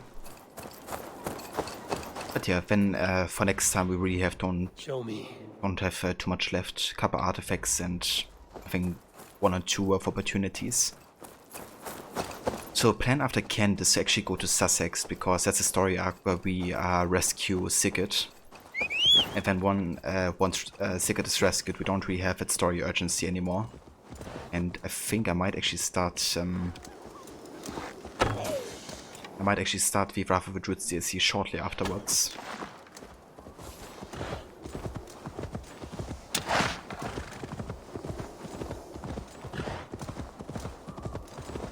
But yeah, first I want to rescue Sigurd, so, you know, we don't really feel too bad, you know, leaving England or something, for another reason.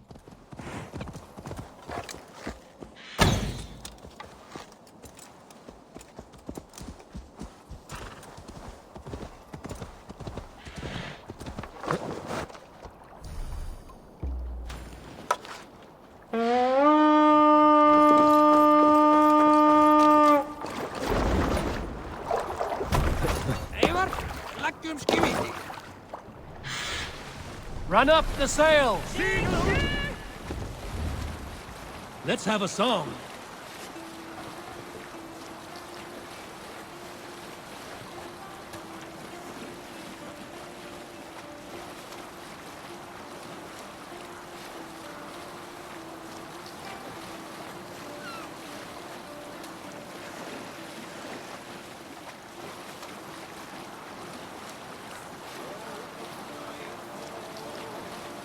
Up the sails!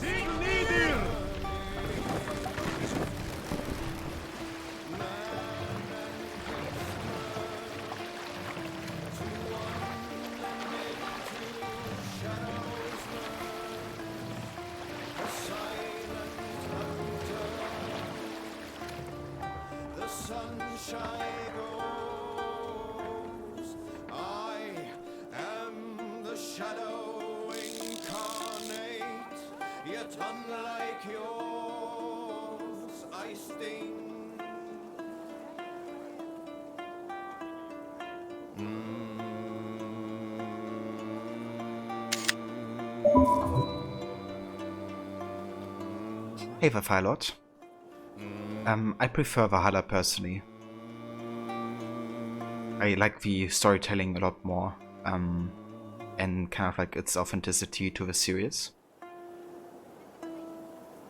That being said, though, I think Odyssey is definitely a fun game. I just don't really enjoy it as much as Valhalla as part of the series. What about you? Do you have a preference between the two? Look! A monastery! We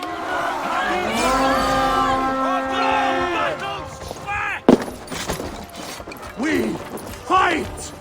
Take Christ's skull and burn down this house!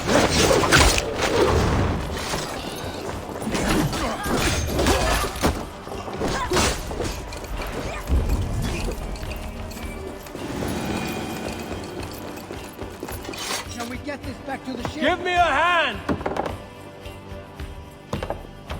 Odyssey personally, you grew up having a love for the Spartans. That's fair, dude. Yeah. I really enjoyed watching the 300 movie quite a bit in my teenage years.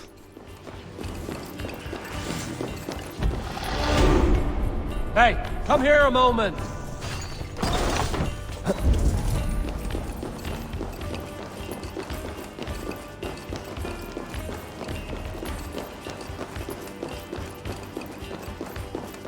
That beginning scene is actually quite nice of Odyssey. Where Eivor kind of Leonidas kind of like making that speech to the Spartans.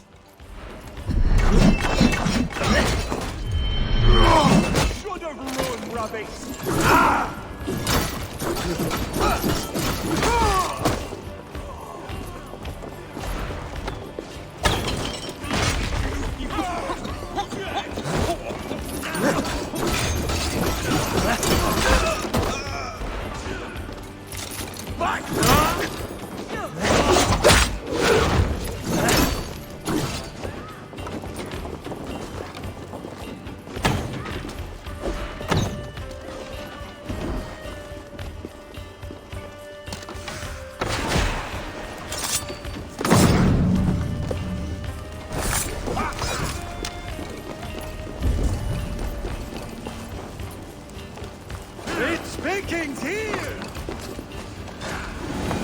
out here!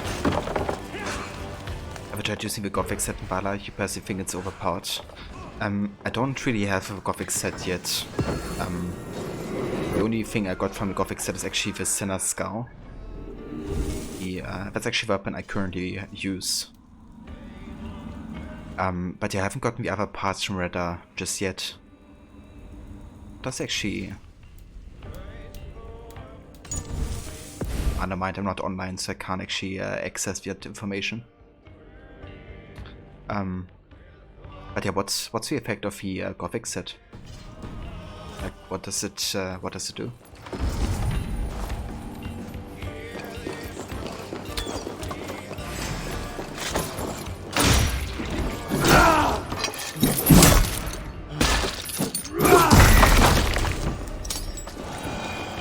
What with your head?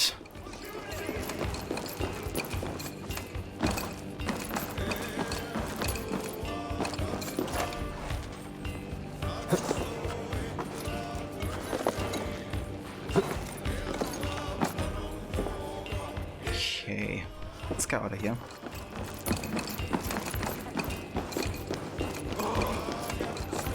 Restores health upon kill. Ah, okay. That makes sense with a Sinner's Skull. Because the Sinner's Skull, you increase attack every time you get some health restored. That synergizes quite well together.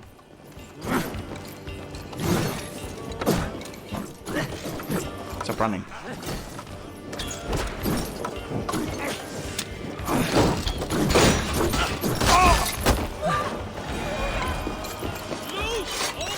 Give me a hand over here!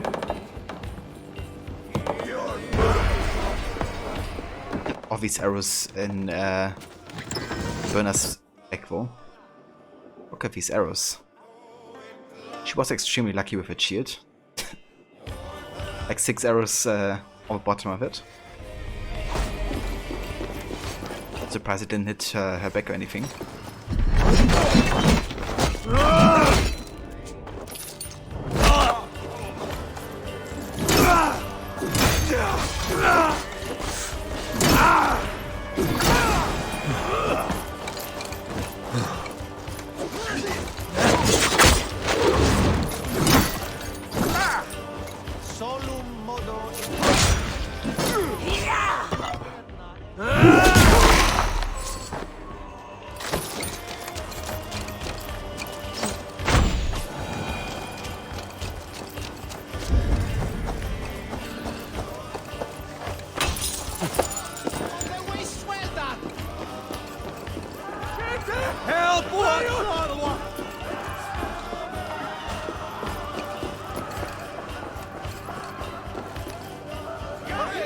Give me a hand with this. Come on, run you fool.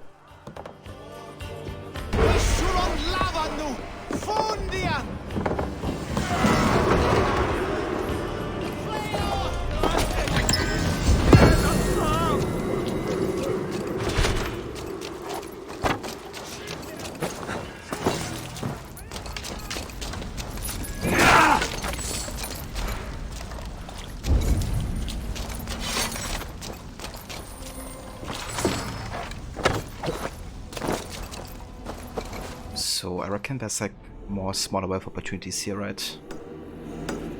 Yeah. Let's get these as well real quick.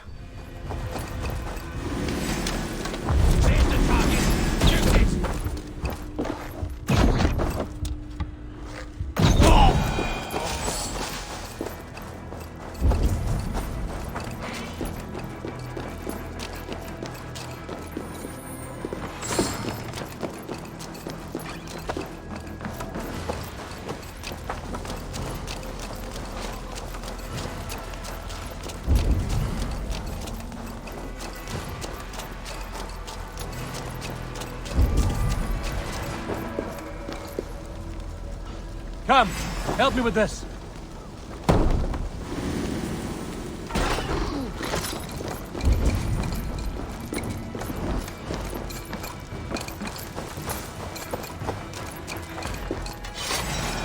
Hey, can't do this alone.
Alrighty, there we go.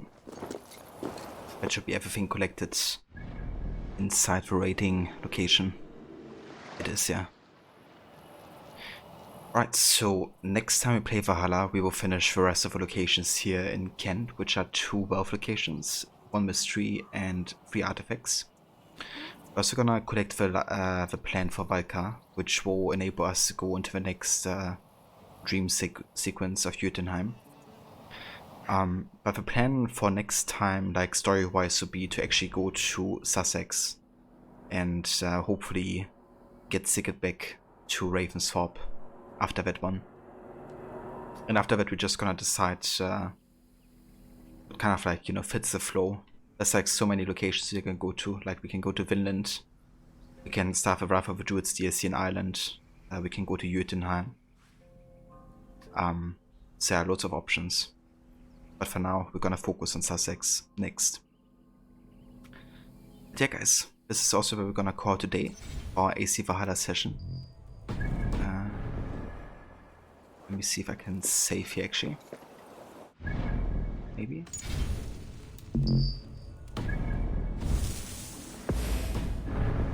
Maybe I have to get further out of this area. Let me see.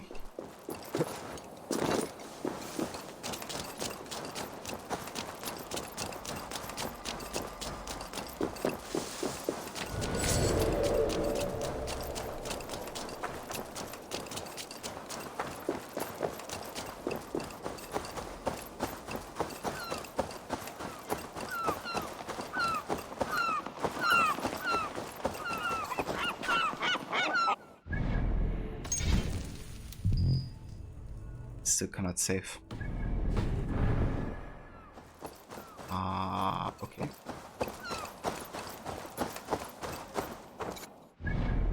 Okay, how about we try doing a fast travel here? And then try saving again. I think technically it kind of like auto saves after fast travel.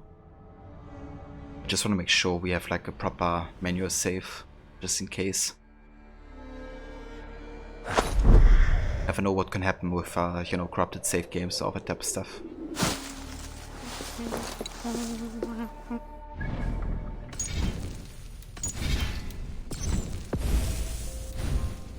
Alright, there we go. So yeah guys, I want to thank you all so much for coming by and for joining yet another Valhalla stream. I really don't know what's going on with my PC today. But I will definitely have to do restart soon here. Like, it doesn't even let me open my Winamp or let me like use my Stream Deck for some reason. So yeah, sorry about all the inconveniences we had today with my stream and all. But yeah, pretty thankful for everybody tuning in and joining. Thanks again playing catch up for the raid earlier. Also thank you Amanabasim for the 7-month free subs earlier. And Musical Moveset, thank you also for the 10 bits and for dropping in.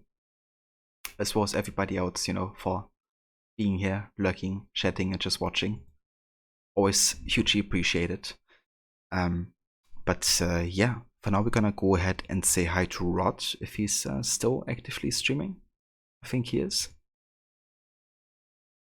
He's going to be playing House of Ashes. I think he's kind of like trying to attempt to beat 3 games today, like over the course of a day. So very dedicated. But yeah, let's have a look how he's doing, how the games are treating him today. If you're coming with a raid, I would hugely appreciate that, to show some support and love for Rod, who's also a massive fan of Assassin's Creed. He's actually playing through Odyssey on the weekend currently. And very soon he will be finished with that playthrough, so he's also going to be playing Valhalla with his first replay of that game. So yeah, definitely stay tuned for that content. And I will catch you all next time, probably on Monday, because I will not be streaming over the weekend. And on Sunday I would actually love to do the next movie night with the next Harry Potter movie, The Goblet of Fire. So if you're interested in joining that one, feel free to use the Discord and join there, because that's where it's gonna happen with movie night and all that. But yeah, thanks again everybody for joining, and I will catch you next time. See ya.